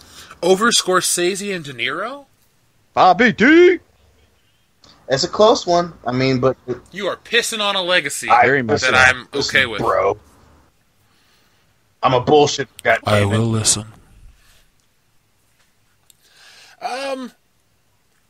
Yeah, or a good one was Spielberg and Lucas. Yeah. They did give us the first three Indiana that's Jones true. movies. Mm-hmm. Or Bob Gale and Bob Zemeckis, they gave us the Back to the Future That's trilogy. another And good they one. refuse to make a sequel or let it be rebooted. So I'm going to give the nod to the Bobs strictly because of their principles and their quality track record. It's not bad. That is a really good choice. Or, I mean, the one, and this is a recent thing, but Sidney Poitier and Richard Pryor and all the movies they made in the 70s were fucking hilarious. I've never seen a Richard Pryor film from the 70s outside of what, Car Wash with George Carlin? Yep, it's good. There's not The Big Short, but The Big Score, and there's a bunch of them there. I just, and again, it's just recently I just saw a couple of them again. What about Richard Pryor and Gene Wilder? Another great That's another combo. good one. That's Mhm. a fantastic one. Are we talking about well, mine are actually real people, and the characters play two guys that I love watching anything they did, Cheech and Chong.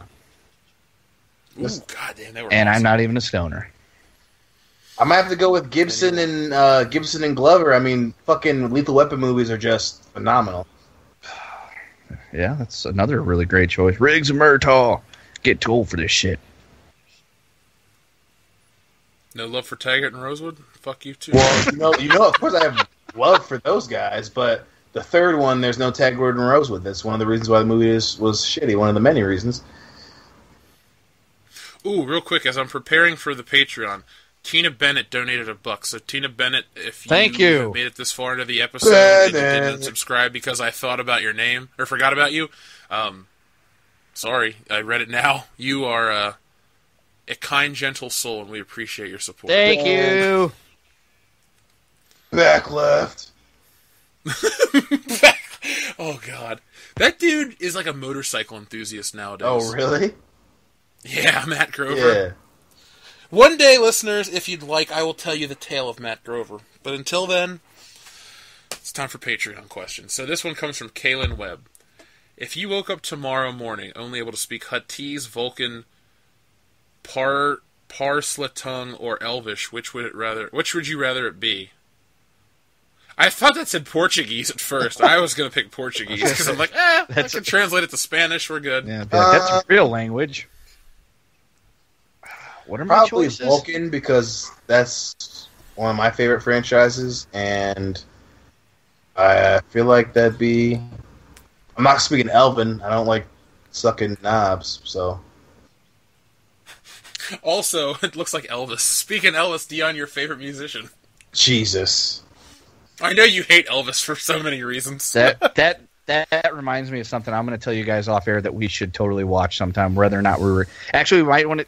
I know reaction videos are really stupid and retarded, but I think that would actually be a good reaction video for, like, the listeners, because this movie is just off the fucking wall, and I'll tell you about it when we get off air. So that way you can either say, that's a terrible fucking idea, and not embarrass me in front of the unwashed masses. You just want to watch... Kaylin Webb. What are my choices? Did you say school? Huttese, Vulcan, Portuguese, or whatever, Parsletung, or Elvish? Huttese would be hilarious. Yeah, because all I have to go is, Wookie. Wookie nipple pinchy. The guy was funny. Actually, Bring me Solo and the Wookie. They'll pay. I only know the English parts. They'll pay for this outrage. I would say Elvish, only because then I could use that to pick up chicks at the Comic-Cons and stuff like that and fuck them and never call them back. Hey, practical Yeah. answer. I respect the shit out of that. I'll give an honest answer of Vulcan as well. That was actually an honest answer. I would literally do that. Oh, I know you would. Or die trying. Exactly. Token just came in his coffin for you. Fuck him. Yeah, I'm not The only a fan of Tolkien I Lord of the care Rings. about is James Tolkien. Hey, I met him by mistake Yeah. once. I actually like the Lord of the Rings movies a lot.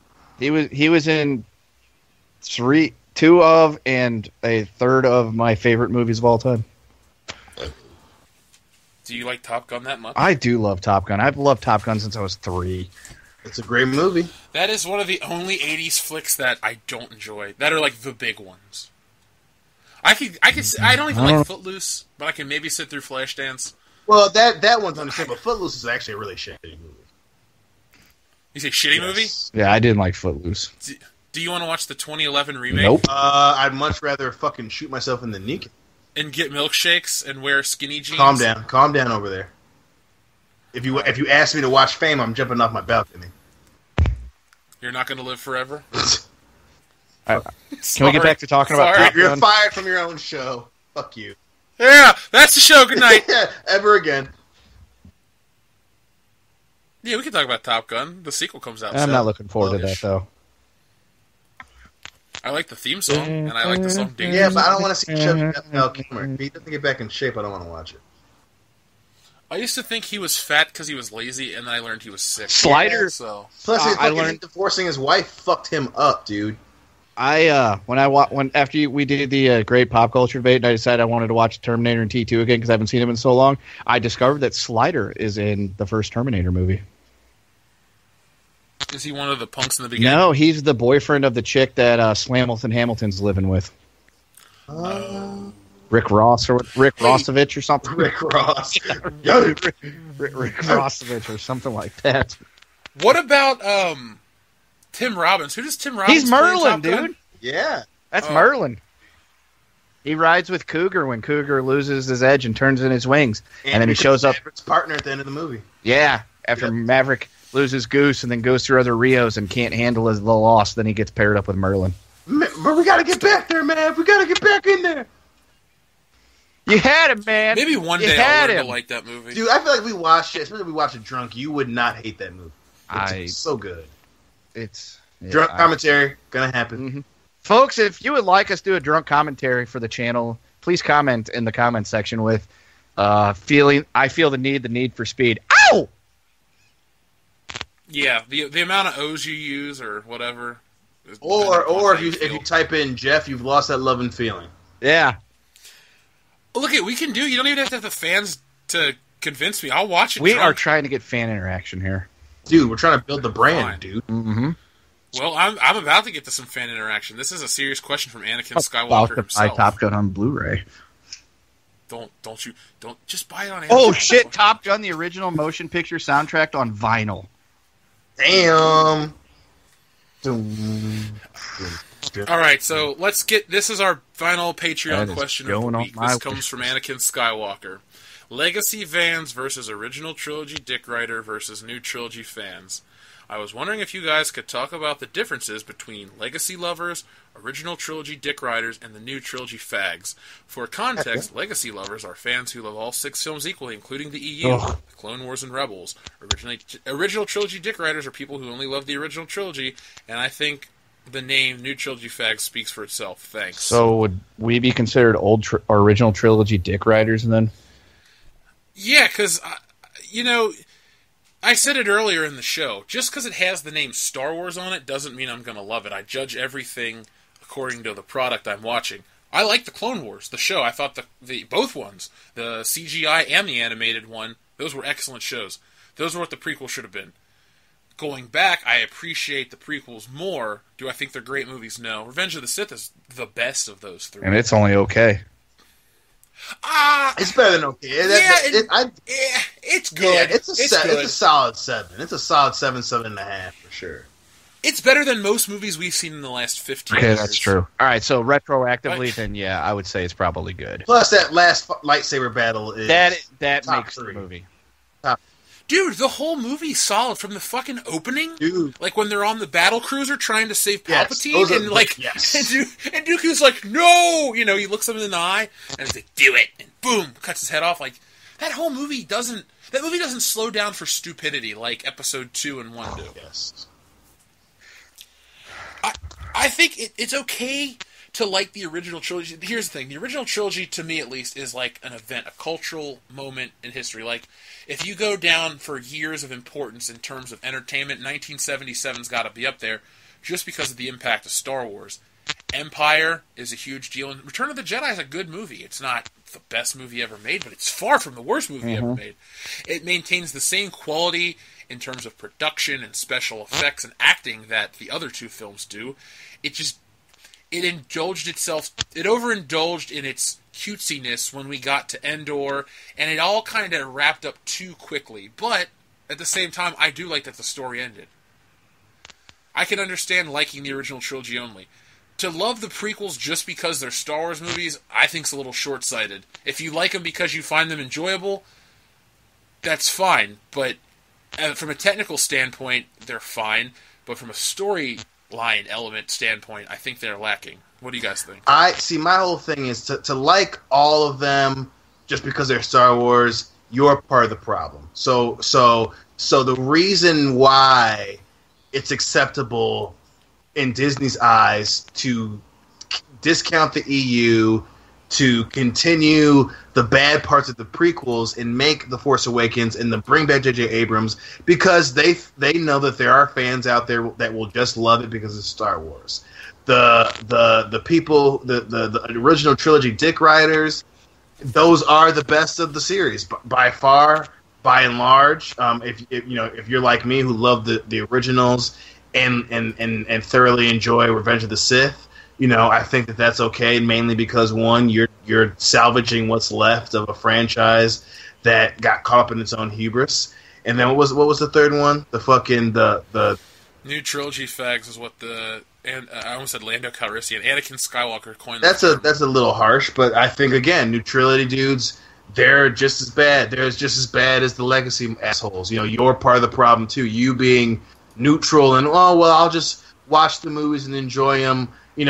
Anyone that can't explain or can't say that Rogue One is the better of the new ones, and I think goes in the category of the originals and in Episode 3, I don't want to hear a fucking word you got to say. And neutrality people, again, this need to not want to speak up and stand up and make sure that good movies are made, you're part of the fucking problem too. And I think that I don't have a problem with it.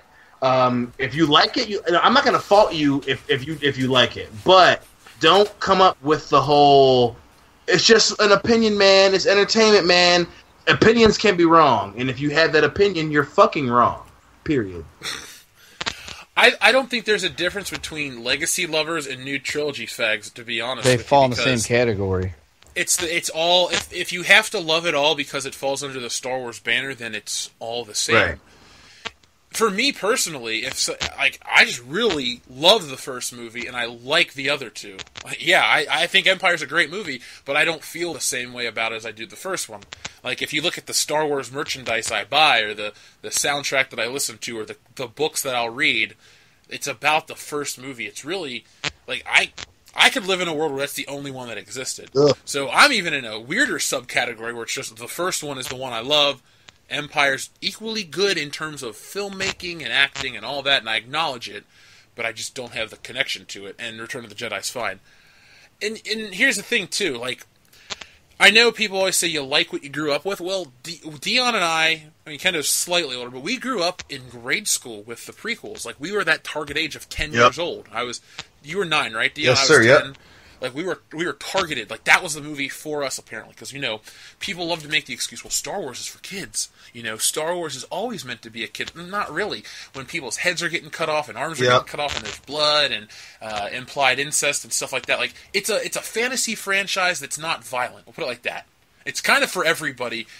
Because if it was a kid's movie, it would be like Willow or something weird like that. But Dion and I were of the age that the prequels were targeted towards, and even then, we weren't, like, blown away. See, we didn't learn the cynicism from the internet.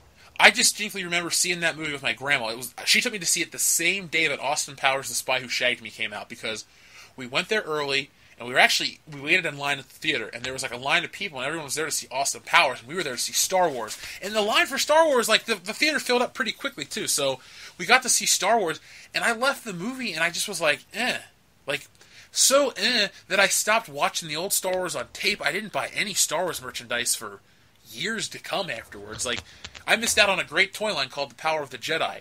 And this was 10-year-old me. Right. I didn't have access to the internet outside of school or a library, and I didn't know what a message board. I didn't even have an email account, so how could I create a message board account? So the cynicism or the dislike of Episode 1 directly came from the film itself. Episode 2, I thought it was okay but forgettable, and 3 I really liked. Going back, I appreciate these movies so much more because of where we are now. Like I say 5 times a week on this channel, at least with George Lucas, it was all in service of the story and where we were going. Now it's just in the search of money. Like they say in Spaceballs 2, the search for more money. That's where we are with Disney. It's the search for more money, and this new Star Wars is the most disingenuous. No, yeah, and it's not that it's the fact that it's disingenuous is dwarfed by the fact that they know that they're doing this wrong. They know it, and they're banking on all the people that's going to defend it. You know, and you know that they're banking on the people that's going to defend it because they keep describing characters in a specific way. They keep describing Rey as inspirational, and they keep saying, The Force Awakens upholds the novelty of Star Wars, and they keep describing it as it's this fucking benchmark it's a part of the history of the original trilogy. No, it came out 40 fucking years later, made by a guy simply because he had a brand name attached to it, but paid for by a company that thinks they know how to make fucking good movies. We just made fun of another fucking franchise that Disney fucking failed at. And I just, that's what's worse, is that they know that it's bad because the way that they double down, the way that they respond to fan criticism, and the way that they affect how people watch the movie and talk about it, by refusing to let people who criticize the movie see the shit. That's what's worse to me, is this purposeful interference in how we see the film, and I fucking hate it. I hate it more than anything. And like I said, if you're neutral or you're you gotta love all of them, you're the fucking problem. You are the problem. I think being blindly loyal to anything is a problem. Because except for world-class bullshitters. Dangerous. Yeah, of course with world-class bullshitters, because we are the epitome of pop culture. But if I'm going to be serious, though, if you cut yourself off from criticizing even your favorite things, you basically insulate yourself from, like, expanding your mind and challenging things. Like, if you watch, like, I love Back to the Future. I watch that every time, and I try to pick out shit that I could have a problem with, and legitimately every time I watch it, I find something new to appreciate about it. Same with stuff like Beverly Hills Cop. Like, even though that's a basic movie, though it doesn't have a lot going on under the surface, there are little things that you pick up on, like, each time you view it. But I'm not afraid to be critical of, like, comic books and stuff like that, because I'm a comic book fan, and I wanted to be an artist for a long time and stuff. But, like, you have to be critical of these things, because if you're not critical of these things, the creators of any medium will never strive to be better. That's why we're sitting with Episode 7. That's why you are calling them the new trilogy fags, because people have blindly loved Star Wars for so long that it creates this vacuum where everything is love, love, love. So the creators are like, well, we can do anything, so let's take the easy road and we'll just create more love. No. Look, being critical doesn't mean you're complaining for the sake of complaining. Being critical means that you're picking out faults in the creator's work and challenging the creator, thus making them want to do better. Look at the Russo brothers with Captain America: Winter Soldier. They said that they wanted to set out to make a Cinema Sins proof movie. So they went out to make sure that they covered all their bases. I think that movie is an achievement in superhero movies because it's head and shoulders above so many other things that came before it, and it's so different. And it covers all of its bases. Because people were critical of other Marvel movies, and they wanted to grow. J.J. Abrams doesn't want to grow. He is just going to slide into home on the one ball he fucking hit. Like, maybe The Force Awakens is a home run in terms of financial gain. terms of quality, it's not. He struck out. It's just a fucking soulless movie, and it really comes on the back of people just blindly loving all Star Wars. Yeah, definitely. It's like I told you guys before we got started. I went out and I bought the original trilogy and the prequel trilogy the other day on Blu-ray because I just did not own them on Blu-ray. And I was like, I have not watched these movies in a long time. I definitely want to watch the original trilogy again soon. And I watched the original trilogy last night and this morning for the first time in years. I've seen The Force Awakens twice since then. And it's watching the original trilogy made me hate the Force Awakens that much more, because of how much it fucking retroactively destroys the original trilogy story-wise. Now, what's your favorite of the original trilogy, Empire? Probably, and I'm going to give you to the only reason why it's my favorite is because the Empire wins. Now, this is a topic for another video, but I always get... Oh, the Empire's a good set of villains, but now, Dion, your favorite's Return of the Jedi, right? Yep.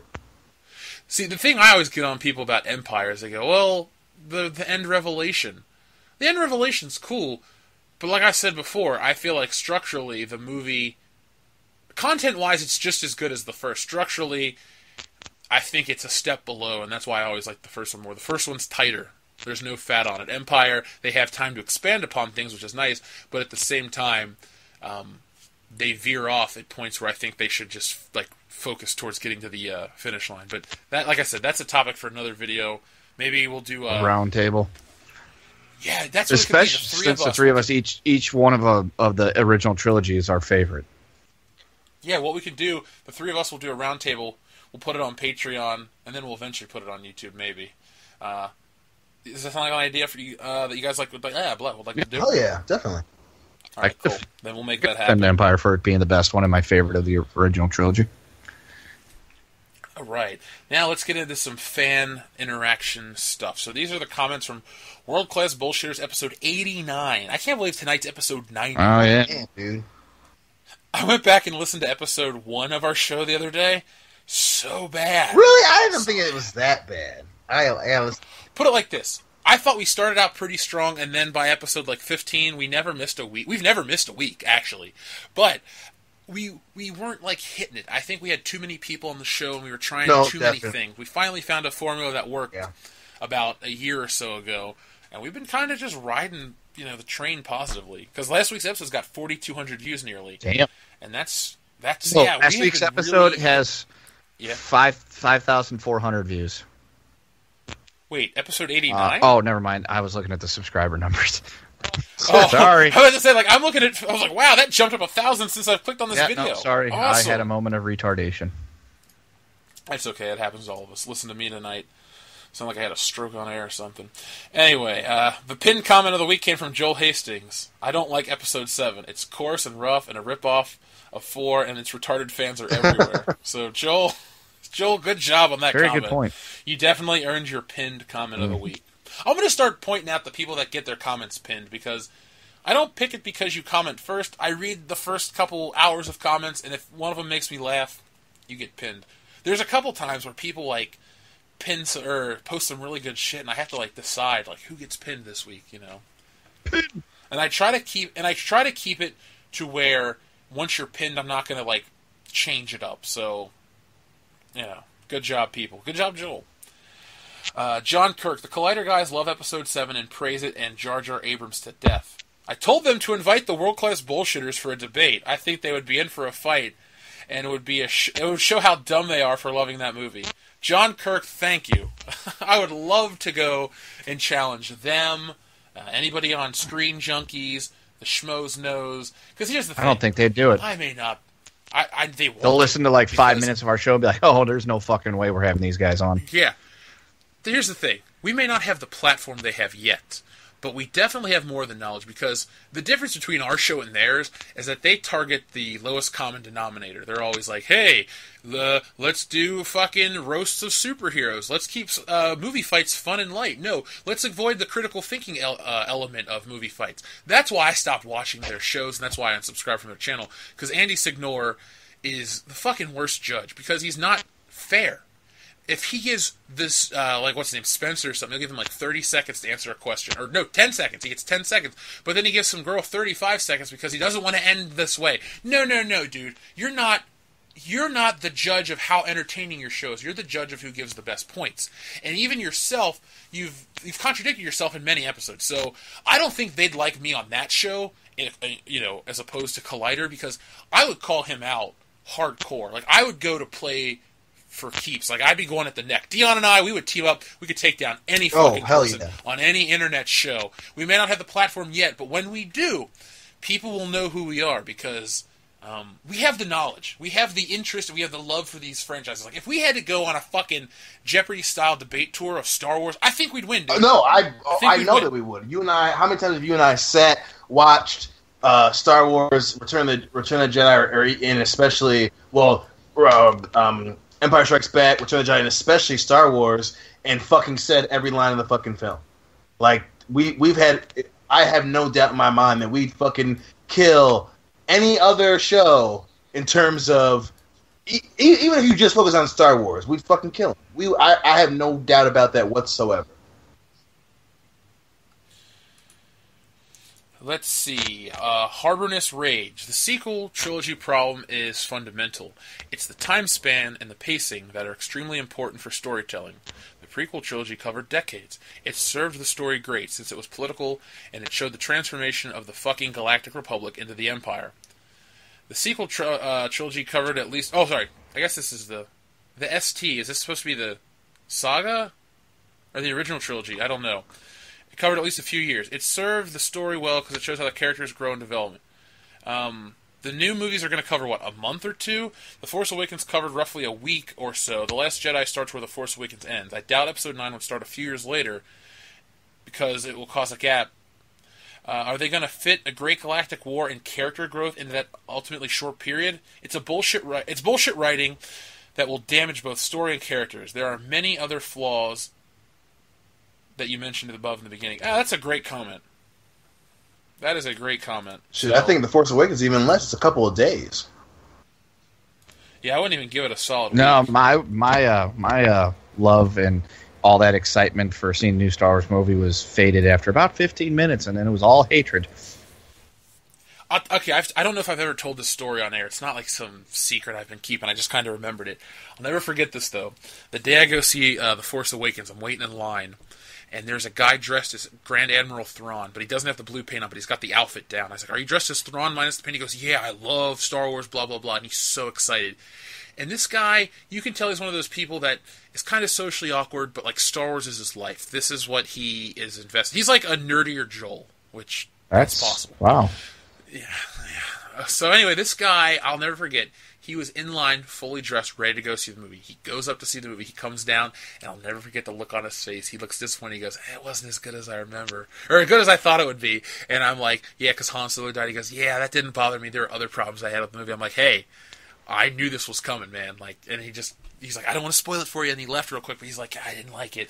And I like to think that a lot of people out there had that feeling. We really need to do just a fucking separate Star Wars channel or something, because all we do is talk about Star Wars. But thousands of people come into it, so, yeah. Gigi says, I'm glad my comment was one of your favorites. Oh, I guess this is Gigi Garcia, one of our newest patrons. Nice. Thank you, Gigi. Thank you. Cosmin Dash, I love the fact that you respect the expanded universe and give examples from it. You don't have to be excited about it, but you respect it. I love this channel, true Star Wars fans. Thank you. This guy always posts great things, so thank you, Cosmin Dash. The Healthy Man, who's one of our previous listeners, I won't give out his name because he changed his name to remain anonymous, but he's got a Tobey Maguire image.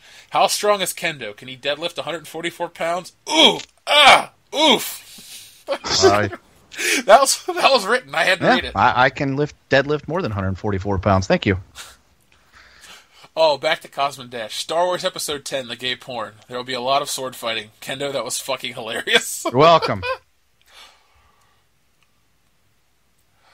Oh, John Kirk again says, one of the guys at Collider says The Force Awakens is his third favorite movie.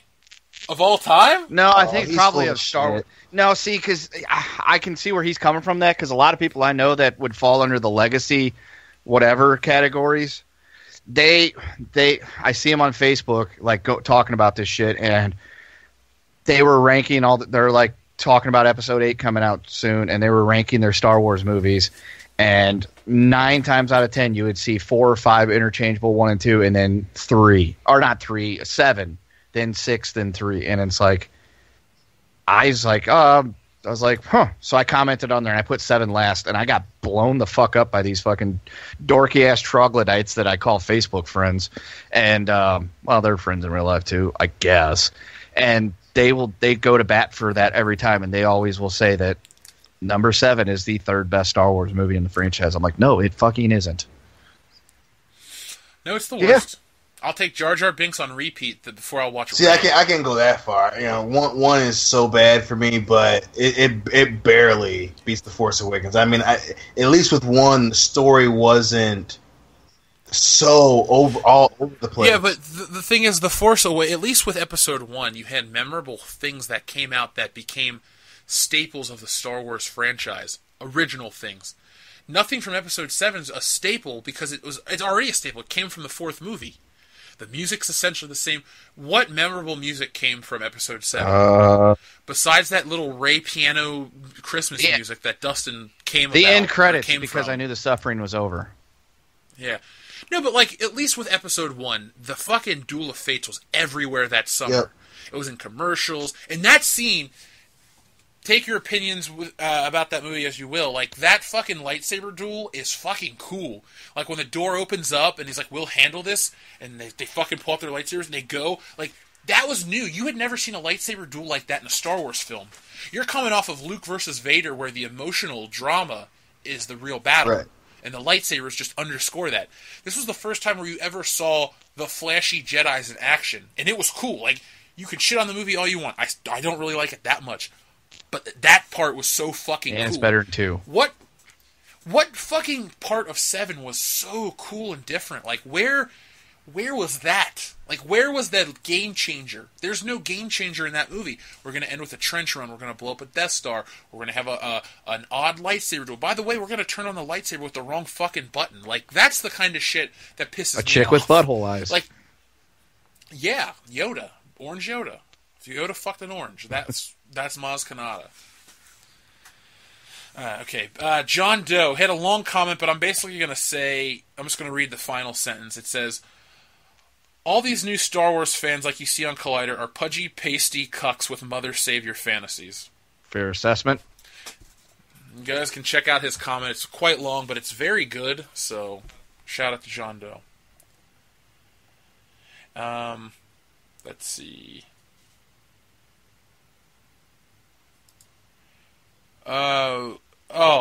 David Cosgrove wants to yell at you, Dion. He calls you a knobhead for saying not that just any knobhead, a fucking knobhead. Yeah, he'd like to say that you're saying that episode 2 had a bigger presence is wrong. Bigger than 8 is wrong. Wait, off the top of my head, you guys haven't even grown pubes yet back then. Wait, he's saying so how I had motherfucker. He's saying that episode 8's going to be a bigger presence than the Attack of the Clones? You were just... Wait. Oh, he's trying to be an asshole here. Oh, I'm so sorry that your comment is fucking stupid. Because I just said... I was fucking 13 years old or 14 years old when that movie came out. I'm sorry I wasn't born at the turn of the century where I remember Nikola Tesla as being my fucking hero as a child. Like, you're an idiot. Well, David Cosgrove... You were in your late 20s back then. That's great. I can tell you that I was not a snot-covered fetus back then, and yes, I did have pubes. In fact, I used those pubes to bang the shit out of my girlfriend at the time before we went and saw episode 2 in theaters. So he's trying to say that he's like older? Is that his point? Yeah, his point is I'm older than you, and therefore I'm smarter than you, and therefore he's going to die before us, so fuck him. Motherfucker, what is the matter with you? What is the matter with you? That's a dumb comment. Here's the thing, dude. If you disagree, that's nice, but you don't even form an argument. All you do is you try to go, oh, snot-covered fetuses. I get it, dude. You're fucking a decade older than us. Yeah. Holy shit. I'm so glad that your parents were conceived before my parents. I bet he was friends with Jesus. But he's saying that he was 13 years old when that movie came out? No, he was in his late 20s. He was in his late 20s. Good for you. Oh, okay. So, and you like The new ones? So you're literally making yourself like an asshole. You're older than us, and yet the new ones are good, motherfucker? So you just bewildered that you make a statement like this when you technically weren't around. Essentially, what his lack of argument is, because there is no argument here. The only thing he's doing is he's using whatever version of insulting he is to your opinion and your feeling and beliefs and ideas about what was going on in 2002. Because apparently, Dion, you was not old enough, and he was. Oh my gosh! The thing is, he's talking about how the 2 did not. You said 2 had a bigger presence than 8, and he's saying it didn't, but he doesn't really say that. And I would disagree. I have noticed almost nothing about Episode 8 other than a few online trailers. But even so, we haven't even had a full trailer. No. Even so, if you're saying that, but since you're older, by that logic, you don't know shit about the originals. Because you were fucking still shitting your pants and sucking on your mom's saggy ass tits. So, well, if he's in his late 20s, he could have been. He could have been born in the early 80s. Yeah, he was just born when that shit came out. So what the fuck? Yeah, see, it's funny that for the point that you're trying to make, well, you were barely alive when that movie came out. You were barely alive when Star Wars existed. Like, yeah. So at least Brian Lape, who is Anus, was it. I think he was like 35 or 6 when the first one came out. He had just gotten back from Nam, and he saw Star Wars. So I will take his opinion on it way over yours, David. Yeah. Cosgrove. So by your own logic, you know what the fuck you're talking about. Your dad was still fucking the hooker that was your mom at the truck stop. Yeah. So if you want to try to make an argument, I'm all for it. If you want to criticize, I'm all for it. Do it logically. Just don't try to be a dick and an unfunny asshole. We've already had plenty of those on the show, and I'm the resident dick on this show. So fuck you. And they're arguments because they apply across the board. The board being you don't know what the fuck you're talking about either, dummy. Well, here's the thing, though. You were talking about the presence. The trailer for this shit came out months before the movie came out. Okay, so when did so the first teaser for Episode 2 came out, attached to Monsters, Inc., which came out on 2000, I think. The date. October 26th of 2001 at the El Capitan Theater, or it came out on November 2nd for the wide release. So November 2nd of 2001, the teaser trailer dropped for Episode 2. The movie came out on May 16th? May 12th. Or May 16th, that was right, off the top of my head. So the movie came out May 12th. So we had many months of build-up. So what Dion was saying, and I'll break it down because I guess, you don't like black people. I'm going to use that argument from now on, Dion. Every time someone says something about you, oh, you don't like black people? Let me break it down for you easier. Basically, all Dion was saying is that there was a hype and a build for Episode 2. It wasn't the same build as Episode 1, but there was a presence in the marketplace for Star Wars Episode 2. Now, I know you were busy in your late 20s, being an asshole, listening to Fish albums and stuff, fucking around on the IMDb message boards, getting excited for Die Another Day and all that other dumb shit. But there was a teaser trailer November, December, January, February, March, April, May, 6 months before that. The full a new trailer debuted on March 10th of 2002 between Malcolm in the Middle and the X-Files. So, even then, you still had more, you had more of a build for that movie just in 2 trailers.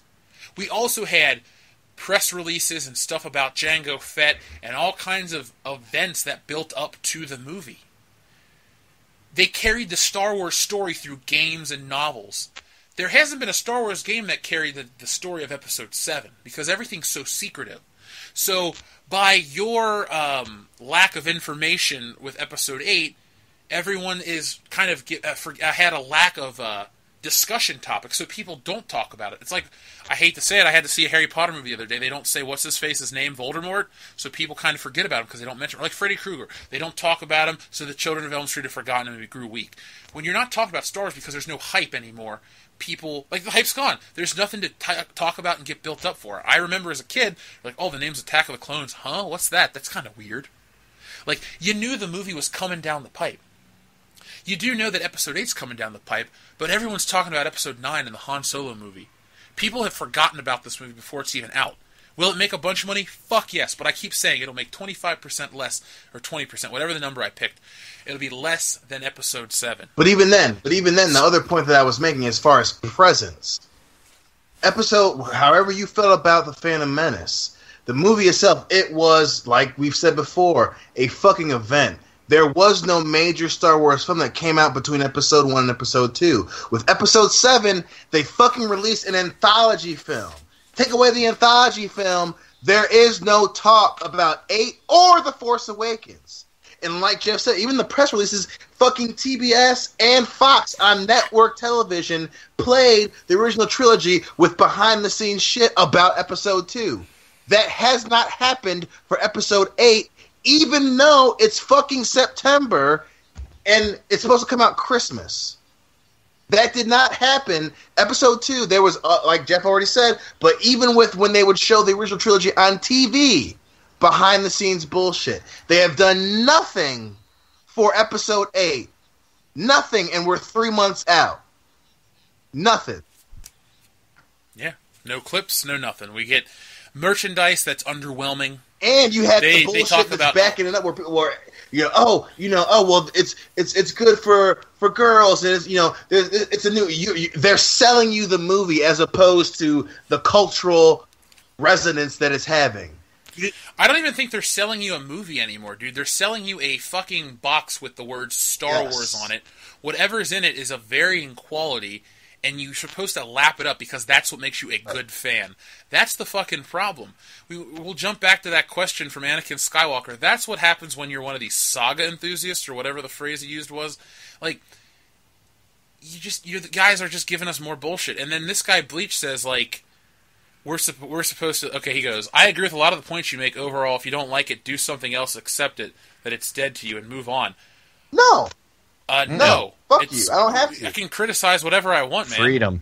Not to mention, I'll tell you what, here's a little homework assignment for you. When you're done posting the old pictures of your mom on fucking Reddit because you thought she was so fucking hot, I want you to go in the comments and give me a fucking prime example of how Episode 8 is a bigger deal right now than Episode 2 was before it came out in 2002. That fucking prove it. Put your fucking money down right now in the comments, put links, whatever you have to do, and prove to me that as of September 2017... 3 months before the movie came out, that it's a bigger deal than 3 months before the movie came out for Episode 2. Prove it. Well, but on this Bleach guy, he goes on to talk about how profit investment. Here you go. I understand that they want to make their money back. I own my own business. I'm all about making money. Here's the thing. They're setting themselves up for failure in the future. There's no long-term game plan. Oh, we want to get our money back right away. That's nice. But what you're doing is you're basically killing off Star Wars in the process. That's why we're mad. I don't care if, all the porgs in the world are going to save Disney's investment. I don't care. What I care about is the quality of something. And with the lack of quality going forward continually, I'm not going to support it. There are thousands of people that feel the way because they found this damn channel. So I know we're not alone, and I know there's tons of other people that don't even use YouTube that probably have similar opinions on Star Wars. So if you take in, let's say, 1 million people that were Star Wars fans that don't support the brand the way they used to due to this lack of quality, all you're doing is hurting yourself for future generations because Disney is the king of milking shit for fucking ever. You go to Disney World, most of it's based off shit that came out 20, 30, 40 years ago. It's not the new, your Lilo and Stitch ride or your Monsters, Inc. ride and stuff. That's nice. But they're heavy hitters. The things they do are just rehashes of old stuff. Whereas Disney made a lot of their money outside of Star Wars recently. The live-action remakes of the animated movies that came out 25 years ago or more. We're going to get Sleeping Beauty. We got Aladdin come out. Here's the thing. Disney is not the House of Ideas. That title used to belong to Marvel, and they're almost out of those. Disney's the House of Mouse, and the mouse wants money now but doesn't worry about the future. So while Bleach, it's nice that you're worried about Disney's investment. Unless you're a stockholder, I don't see what your point is. But not only that, but I'm not a stockholder in Disney. I don't give a fuck if they make $1 million, $1 billion, $1 trillion. Right. I want a good movie. It's my fucking money that I paid. That's where I come into this, because I gave my money for an experience, and if I was dissatisfied with my experience, I have the right to complain. If you get a pube in your fucking food at a restaurant, you have the right to bitch until you get a free meal. I have the right to bitch because I paid my money to see a movie and I fucking hated it. So much, in fact, that it's gone on for years. You'd think, well, maybe you have an unhealthy obsession. No, I have a full active life outside of this. But when Star Wars is the cultural zeitgeist and it's on its way out, because let's be honest, the next generation of people aren't going to be talking about Star Wars the way we are now, because the old dudes are going to die out. And let's be honest, Dion, even you who has a kid, your kid probably won't be into the newest Star Wars shit because you're not. And then eventually they're not going to be making new shit. So say what you have to say. I'm done with this guy. And I'll say this. I'll give you 2 examples of why you're fucking dumb as shit, and your dad probably, as he already is ashamed of you, is going to be even more ashamed. One example, a movie that did make a lot of money, Waterworld, right? That was the first movie that's probably since Thunderball had the most of its story and budget and special effects based on the water. Even though it did not make a lot of money, the main thing that people said about that movie was it was something that had not been done before. Kevin Costner was a part of a movie that had not been done on that scale, that way. Did you compare Waterworld and Thunderball? Well, as far as the water special effects, calm down. Sorry. Stick with me. So, since Thunderball, no other movie had done that much water-based shit up until that point, and it did horribly. But the idea was that it did something unprecedented. When you hear about Waterworld today, no one says that it was did something new, that it stepped outside the box, that it tried something new. They talk about how the movie fucking failed. Period. The other example. Jeff brought up fucking Disney. The live-action versions of shit that was successful 20 years ago. Cinderella just came out, and it had the chick from Harry Potter. It apparently that was Beauty and the Beast. That's Beauty and the Beast. Sorry, I before said somebody in the comment section says you're retarded. Cinderella and Beauty and the Beast, right? Beauty and the Beast had the chick from Harry Potter. Yes. It had never been done before. The Beast looked amazing. They had a gay character. It was successful. It's 2017. Those movies came out a year and 2 years ago. How much do you hear about them? Nothing. You don't hear about Disney movies in general. Exactly. They don't have longevity. Everything they touch, even the Marvel movies don't have longevity. But even specifically with those movies, they were supposed to be, oh my God, it's the live version of movies that we love, that we've wanted to see. 2 years afterwards, no one fucking talks about them. And that's why to be critical of Star Wars is important, because Force Awakens, as of now, the only reason that's even topical is because, one, they keep trying to sell motherfucking toys, and they're coming out with movies every year. So for The Force Awakens, even now, outside of having a fucking sequel, no one's talking about it. It did nothing new. It did nothing that changed how movies are made. It didn't have a new perspective on sci-fi or fantasy or anything. The only reason the people talk about it is because, Episode 8's coming out. Nothing specific or good about Force Awakens is the topic of discussion.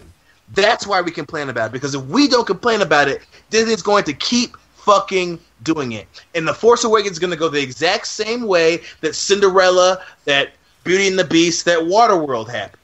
The only thing that we'll talk about 5-10 years from now is how it failed. That's it. And I promise you that's what's going to happen. How it fucking failed. Yeah. Let's see. There's a couple more I wanted to read. Let's see. Where was he at? So this guy, the Axeman, I guess he's either just following the channel or he's new and he just wants to comment a bunch, but he commented a bunch. By the way, listeners, I don't mind if you guys post a bunch of comments. If it automatically goes to the spam folder, that's not my call, and maybe for a couple of days I won't see it. So if you don't see your comment instantly pop up, I don't block you or anything. It's just they go to the spam folder, so don't take it personally, because I'm not trying to shut anyone down. Dylan Olamiller says, I don't get the Star Wars hate. And then the Axeman jumps in. It's complicated to understand what Star Wars fans want when they ask for something new and original with old elements in something like Rogue One, which is... This guy spells original the wrong way twice. And new, but keeping old elements was still hated for being just that. In an OT era, everyone loved more than anything else Star Wars and all content in EU. Here's the thing, Axeman, I said it last week, I'll say it again. I wasn't an EU fan. I read maybe 5 or 6 Star Wars books. They were fun. You know, it was nice to the movies are over. I'm going to find out what these characters are doing by reading a comic or whatever. That was all nice and good. Was I mad when they got rid of it? I thought it was stupid, but at the same time, I wasn't like, I don't, like, Dion read a lot of the books. Dion was really invested. I wasn't. And you talk about what fans really want. Here's what I wanted. If Episode 7 had to be about Rey, I didn't want Han Solo and Luke Skywalker to have to be created to be subservient to her. I mean, I don't think people actually listen to my actual complaints. They just get all up in a huff about it emotionally. Oh, you don't like Star Wars. I do like Star Wars. I have a problem with these elements. I like the original movies. They were about the progression of characters. This new one ruined the progression. That's why I get mad. If I boil it all down, I hate the sameness. That's dumb. That's lazy. That's what I bitch about. You know, Rogue One was fine. I didn't really have many complaints about Rogue One. Go back and listen to my review. I've reviewed these movies. I've reviewed every Star Wars movie on this channel. At some point. I mean, it's really not hard to find our Star Wars videos. They're everywhere. We're mostly Star Wars at this point. Disney should be cutting us a check to shit on. Actually, it's funny. They do run Star Wars toy ads over a lot of our videos. I find that very ironic. Yeah. Dude, here's the thing. This is me, and if the fans out there agree with me, cool. I just wanted a continuation, but that kept in line with what was there. You can't just go back and change it for convenience factor. Like, you're a slave to what came before you. You have to follow that. Disney chooses not to, and that's why I choose to complain. So, that's that. Sigzek says, Star Trek shows need to be more diverse. Bigger breast cup sizes. I agree. Sign me up. I'll watch any Star Trek show with Christina Hendricks. Ooh. Yeah, she is a fine, fine woman. Okay, this will be my final comment because this guy has an icon of Lupin III, who is one of my favorite anime characters, or manga, whatever you want to call it. Lupin III's cool in my book. So this comes from Cliffhanger. I think Cliffhanger was an old Laserdisc game that was out based off the Castle of Cagliostro. Cliffhanger, if you hear this episode, let me know if I was right about that.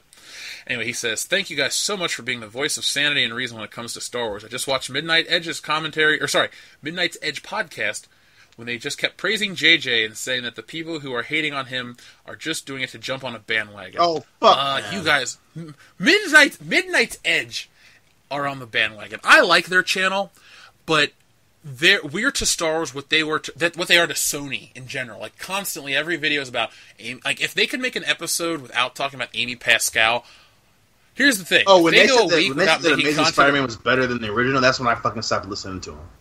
I was like, no. Yeah, I'm not even worried about their opinions, because I do disagree with people's opinions, but I can still respect the journalistic work they do. Their Midnight's Edge proper channel is very good. I would definitely recommend that. Now, the Midnight's Edge After Dark, which somehow we have more subscribers than, I think that's a garbage podcast, because here's the thing. We're not some weird outlaw fringe on the outskirts of the internet trying to be cool. We all are genuine in the way we feel. You want to talk about bandwagons and sycophantic people? It's people like Collider and all these other bigger channels that want to be involved with the entertainment world that are the ones that I don't trust. Because, can you love these movies? Of course you can. And maybe with Midnight's Edge being smaller and, not really attempting to break into Hollywood, like, their shit is more honest and genuine. But, at the same time, they're afraid to rock the boat in terms of, they disagree with me, I'm unsubscribing. I wouldn't be surprised if the Axeman or people that we disagree with just unsubscribe because, they disagree with me. Don't unsubscribe. Come back for another week and keep this conversation rolling. That's kind of why we're here, to interact with people. But back to the comment, he says, they were saying that people complained about Star Trek because they were saying he should just be making Star Wars, and then complained about him making Star Wars. I never hated on Star Trek for that reason. I hated on it because it was a horrible movie with crap lens flares, where he went to call all the lens flares beautiful. I've never liked J.J. Abrams. I didn't jump on a bandwagon. Cliff, you didn't jump on a bandwagon. You had a differing opinion, and that's fine. If you agree with us, you agree with us. If you don't, you don't. That's fine, too. Here's the thing, you don't have to kiss these rich people's asses. You don't have to love they don't what care they about do. you. They don't love what you do. You're a fucking dollar symbol to them. To sit and go to bat for Disney or Kathleen Kennedy or Kevin Feige or any rich multi-millionaire celebrity or producer, what? you want to feel good because you're associated with something that makes money. You don't make money. Like, I love the Kevin Smith movies. Most of them are fucking failures. I'm not emotionally invested because they were successful. I just liked the writing and the storytelling, and they were fun. I don't care. Like, you don't need to be on the winning side. Like, your emotional relevance or your positive image doesn't depend on that. It depends on, at least in my eyes, it depends on you having an opinion and how well you are able to form the opinion and argue it and state it. Like, don't kiss. That's bandwagoning. That's the bandwagoning is like, oh, I love it. It's great. Like, if you're gonna go to episode 8 and go, that's the greatest one yet, you're a bandwagon fan. Well, the horrible part of this, I'm gonna keep this part short, and I say this all the time on this fucking show. If you say you believe in one thing, but when something comes out and it goes against what you agree with, when your belief change. So if you say, okay, I believe in good storytelling, if it's a part of a franchise, the same rules apply to the later movies they apply to the earlier movies. That's why The Force Awakens is shit. You can't fucking say the Force is this one thing and then, it talks through a fucking lightsaber. That's bad storytelling. So, and the bandwagon part of that is when you defend that against something that you said a year and a half ago. That's different than changing your opinion. If your belief is, I believe in good fucking movies, either you believe in them or you don't. I believe in good Star Wars movies. Even you do or you don't. You can't fucking change it just because you want to fucking get clicks. And that's what these people are. That's why so fucking many of these channels are the fucking bandwagon fans they claim to hate. Because they will fucking hate on Rogue One, but all of a sudden, the story in The Force Awakens is a lot tighter. Fuck you. Watch a movie and learn how to fucking digest information, bitch. Yeah, that's one thing I can honestly say about us. We may not be super excited about everything, because if you're excited about everything, then you're excited about nothing. Like, I'd like to think that at least the three of us, and I'm going to include Nick, we like to pick out stuff and, I don't know, I think we're able to quantify something in a positive way a little better than, like, your average moviegoer, because, like I said a second ago, if everything's great, then nothing's great. Like, you gotta have a critical eye for this shit. And we disagree with one another on shit all the time. Yes, we do. Oh, yeah. You love Quantum of Solace. Yeah. I hate that movie, and that's fine. That doesn't change our friendship. Here's the thing. You having differing opinions on entertainment, and this is a talk to the patrons, should not change your views on how you view people. Like, if you get all up in a huff and refuse... Like, I met people at a comic book store because I said I didn't like The Force Awakens. They refused to talk to me the rest of the day. Like, that's stupid. That's like Hillary Clinton supporter shit. Yeah, this was a grown man, too. Like, this guy is a fucking... Cock. Oh, I'll never well, I forget remember how much you I took me to your dislike comic him, book man. store the second to last time I was in Cincy.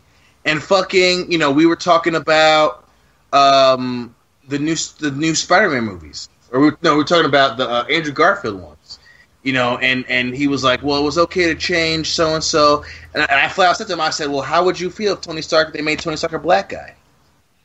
And he was like, that's a good point. The rule is a lot different when it's the first part of the franchise in 2008. Everyone can say what they want to fucking say, but if they made Tony Stark black or they made Captain America Mexican, it's not because of the race they are. It's because we can look at the fucking original and see what they fucking look like. And it didn't change that dude's opinion of me. I hope not. But some shit, it doesn't matter. The opinion shouldn't change who the person is. I still love the comic book shop. That dude was still awesome as hell. But again, it's like we had two completely different fucking opinions. And one just happened to be right. And it was me, as usual.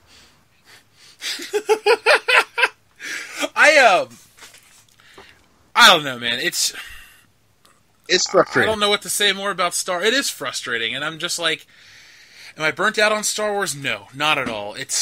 The originals have staying power. These ones don't.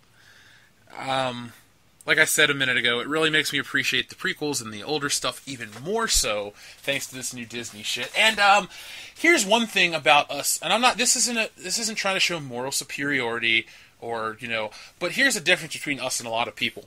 We stick with how we feel about shit. Yes. And it takes us a while. It takes us a while to decide what our favorite things are. We cultivate lists. We treat this shit with reverence. Like, I may just, in passing, say Back to the Future is my favorite movie, but if you really get me going, I could go on for hours about why it's my favorite movie. That's what bothers me about a lot of people, just people in general. Entertainment, life, politics, your job. Like, people can't just list why they enjoy things, or they can't discuss things. They can't critically, think about these things. That's what really bothers me.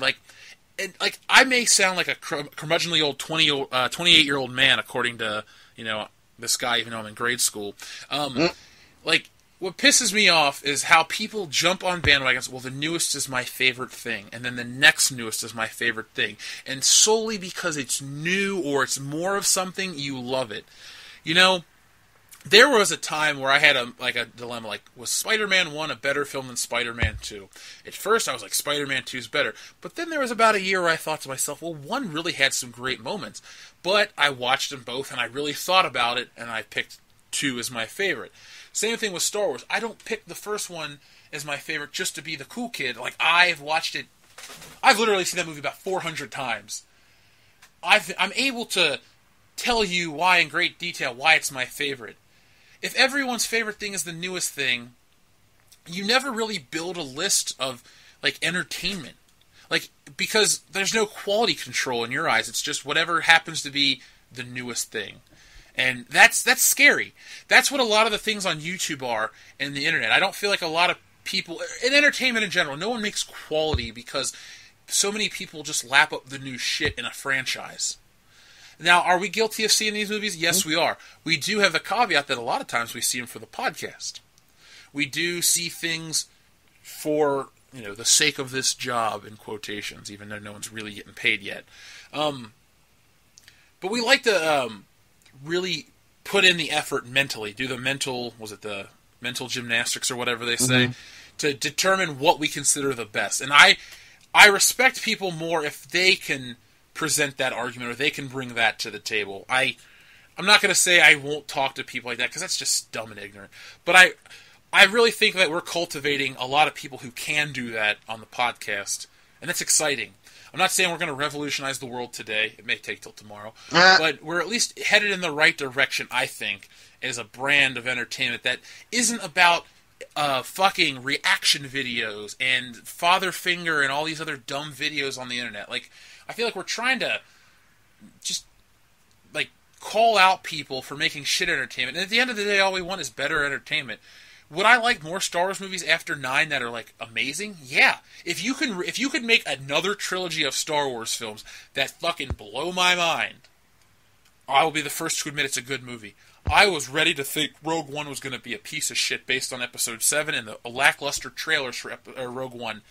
I walked out of that theater very entertained and very happy. I'll admit it when I'm wrong, when the hype's different, when I don't, when my guesses aren't right. I'm not worried about that. But at the same time, I'm not worried about making everyone happy. And you shouldn't. So, and I think that's a huge problem, is that so many channels, so many podcasts, so many this and that, they're worried about not making people fucking happy. And that's part of the problem. And that's why, I believe so much in what we're doing, because it's obviously we're not going to save Hollywood. Hollywood has to make their own decisions. But again, man, you can't say that we didn't try to tell you. We might save Hollywood once we start making movies. Yeah, we are making a movie for real. That's not just a podcast. That is a for real thing happening. Yeah. No, but listeners, to the guy who wanted us to be on Collider, if you really like us and you'd like us to go do shit like that, if it's a possibility, Dion and I can make the time. We can get to these places. If you can get these people to be aware of who we are, we'll do it. I'm not afraid to. I've always wanted to go on movie fights. I'm ready to fucking win. It's not that I'm I think I'm the smartest person in the room. No, but I know how to form an argument, and I'm ready. If we were to go, we probably would be the smart people in the room. But that's true. Yeah, because we're not. Here's the thing about Screen Junkies: we're not failed comedians or actors that are just trying to get a gig. A lot of those people are terrible. Now, Nick Mundy is not a good arguer on Screen Junkies, but goddamn is that guy entertaining. Yes. So I like him as a human being. Nick Mundy gets a pass from me because he seems like a legitimate dude that likes good shit. He's just not the best person at telling you why it's good. But you get a lot of these people, like the Alicia Malone girl. She is the absolute worst because she's of the mindset, if something won an Academy Award, it has to be great. You know what? The Academy Award is just a bunch of smug assholes jerking themselves off in a room. It's not... It's like a marketing tool. Oh, this won an Academy Award. It has to be the best. You know what? Annie Hall beats Star Wars. I'll go to bat for Star Wars every day of the week. Raiders of the Lost Ark lost to, I think, was it Chariots of Fire or something like that. Back to the Future didn't win. Though, and here's the thing. The movies that win the Oscars don't fucking stand up to the test of time. You know, maybe people like Annie Hall or they reference it on that 70s show or you're a Woody Allen fanatic. That's great. But Star Wars had the cultural impact. Raiders of the Lost Ark had the cultural impact. And the thing is, cultural impact back then had to have quality. You know, Indiana Jones, the first 3 movies don't have stupid moments like the 4th one.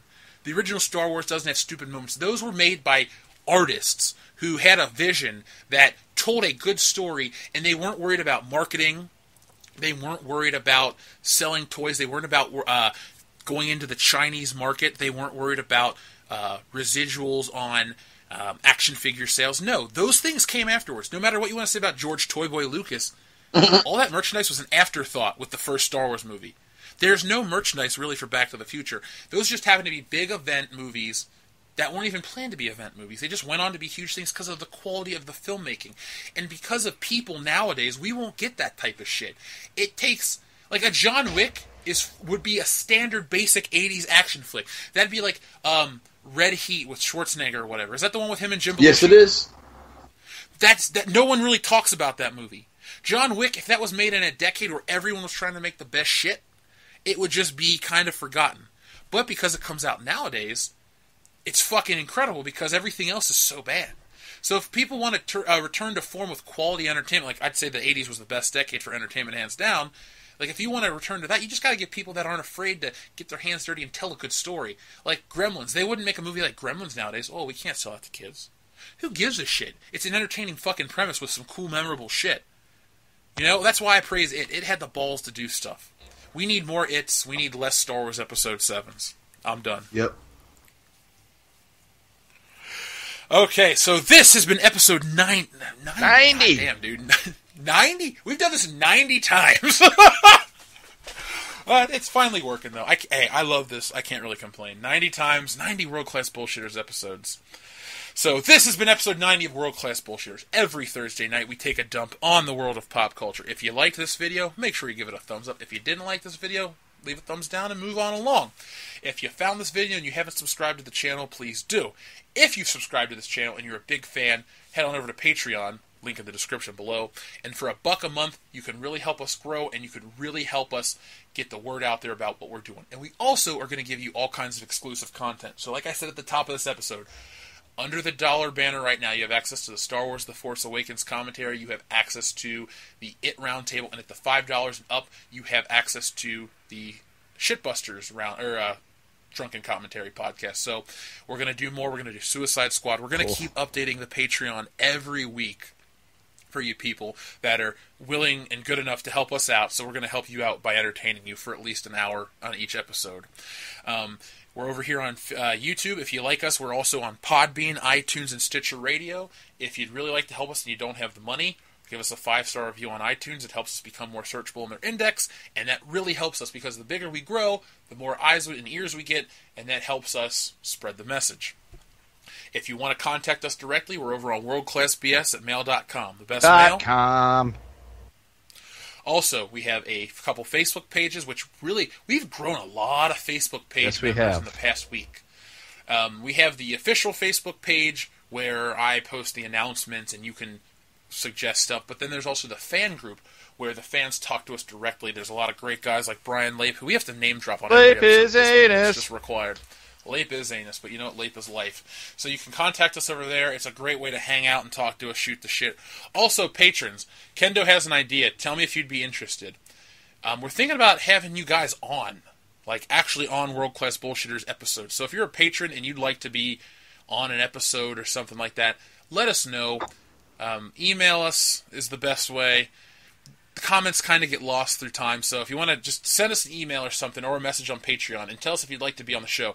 People on the higher up levels are entitled to be on it. Guys like Eric Ward are going to be on our James Bond commentary, stuff like that. So if you really like to have a discussion with us, and it doesn't even have to be on a commentary, you could just say, like, hey, I'm a patron and I want to talk about why Episode 7's great. Awesome, man. We'll get the shit set up, we'll record it, we'll put it out, and you'll debate us. So anything like that is up for grabs. Just be a patron and tell us if you're interested. Also, we're on Twitter, the World Class BS, and we have an Instagram, which I don't think we even use at this point. Nick does it. He's a good. I've never touched it. I barely Instagram the artwork I draw myself. So that's it. We're on almost every social media platform. World Class Bullshitters can be found everywhere. Google us if you can't, remember all the shit I just said. We're there too. Do you guys have anything else you'd like to add before I put this baby to bed? Check out the Fancast. Those guys do great work. If you want to be on the Fancast, email wcbsskype@mail.com and tell me that you want to be on the Fancast, because I'm trying to find people to be on the Fancast. .com. That's right. Yeah, I mean, I've interacted with a couple people on Skype, but not on the podcast, like Lime Green Hulk. That was a cool dude. Like, that's fun. Like, I'm not really just saying that to pander to these people. I do enjoy the back and forth. I'd love to do a live show on YouTube to where we can read the chats or the super chats or whatever as they come in. That would be a lot of fun. Well, that was my idea for, like, we could do a live episode where we have the people on, and, like, it's a live episode of World Class Bullshitters. People can comment, super chat, whatever. But the Patreon thing would be like a special episode for just the patrons. It would be like a bonus episode we'd release, and it's a patron, like, invite thing, and they can, like, interact with us in the chat and pretty much drive the show. Essentially, we sit there and they come in and they fucking type in, I want you guys to talk about why Ray is an androgynous bitch. And we will do that. Or they could type in and say, Jeff, what color of your underwear are you wearing? You would talk about that because it's a Patreon-driven show. Yeah, I'd really like to do that. Patrons, get together. We record on Thursday nights at 8:30 p.m. Eastern Standard Time. So we're not going to be able to change up the schedule due to work and stuff like that. But if you guys can make it happen, we'll make it happen. So, Dion, do you have anything else you'd like to say? .com. You sure you don't want to talk about episode 2 and recant your opinion? No, because I'm a man and I'm not looking at pictures of my fucking dad all day. So fuck that guy. All right, that's an odd thing to say, but I've been your host, Jeff Hicks. The man with the plan, the original fucking tan, D'Angry. Kendo Slice, and remember, guys, the hardest part about breaking up with a Japanese chick is that you have to drop the bomb twice before she gets the message. God damn it. Hey, that's good advice. All right, folks. Well, if you're listening to us on Podbean, iTunes, Stitcher, here's a song.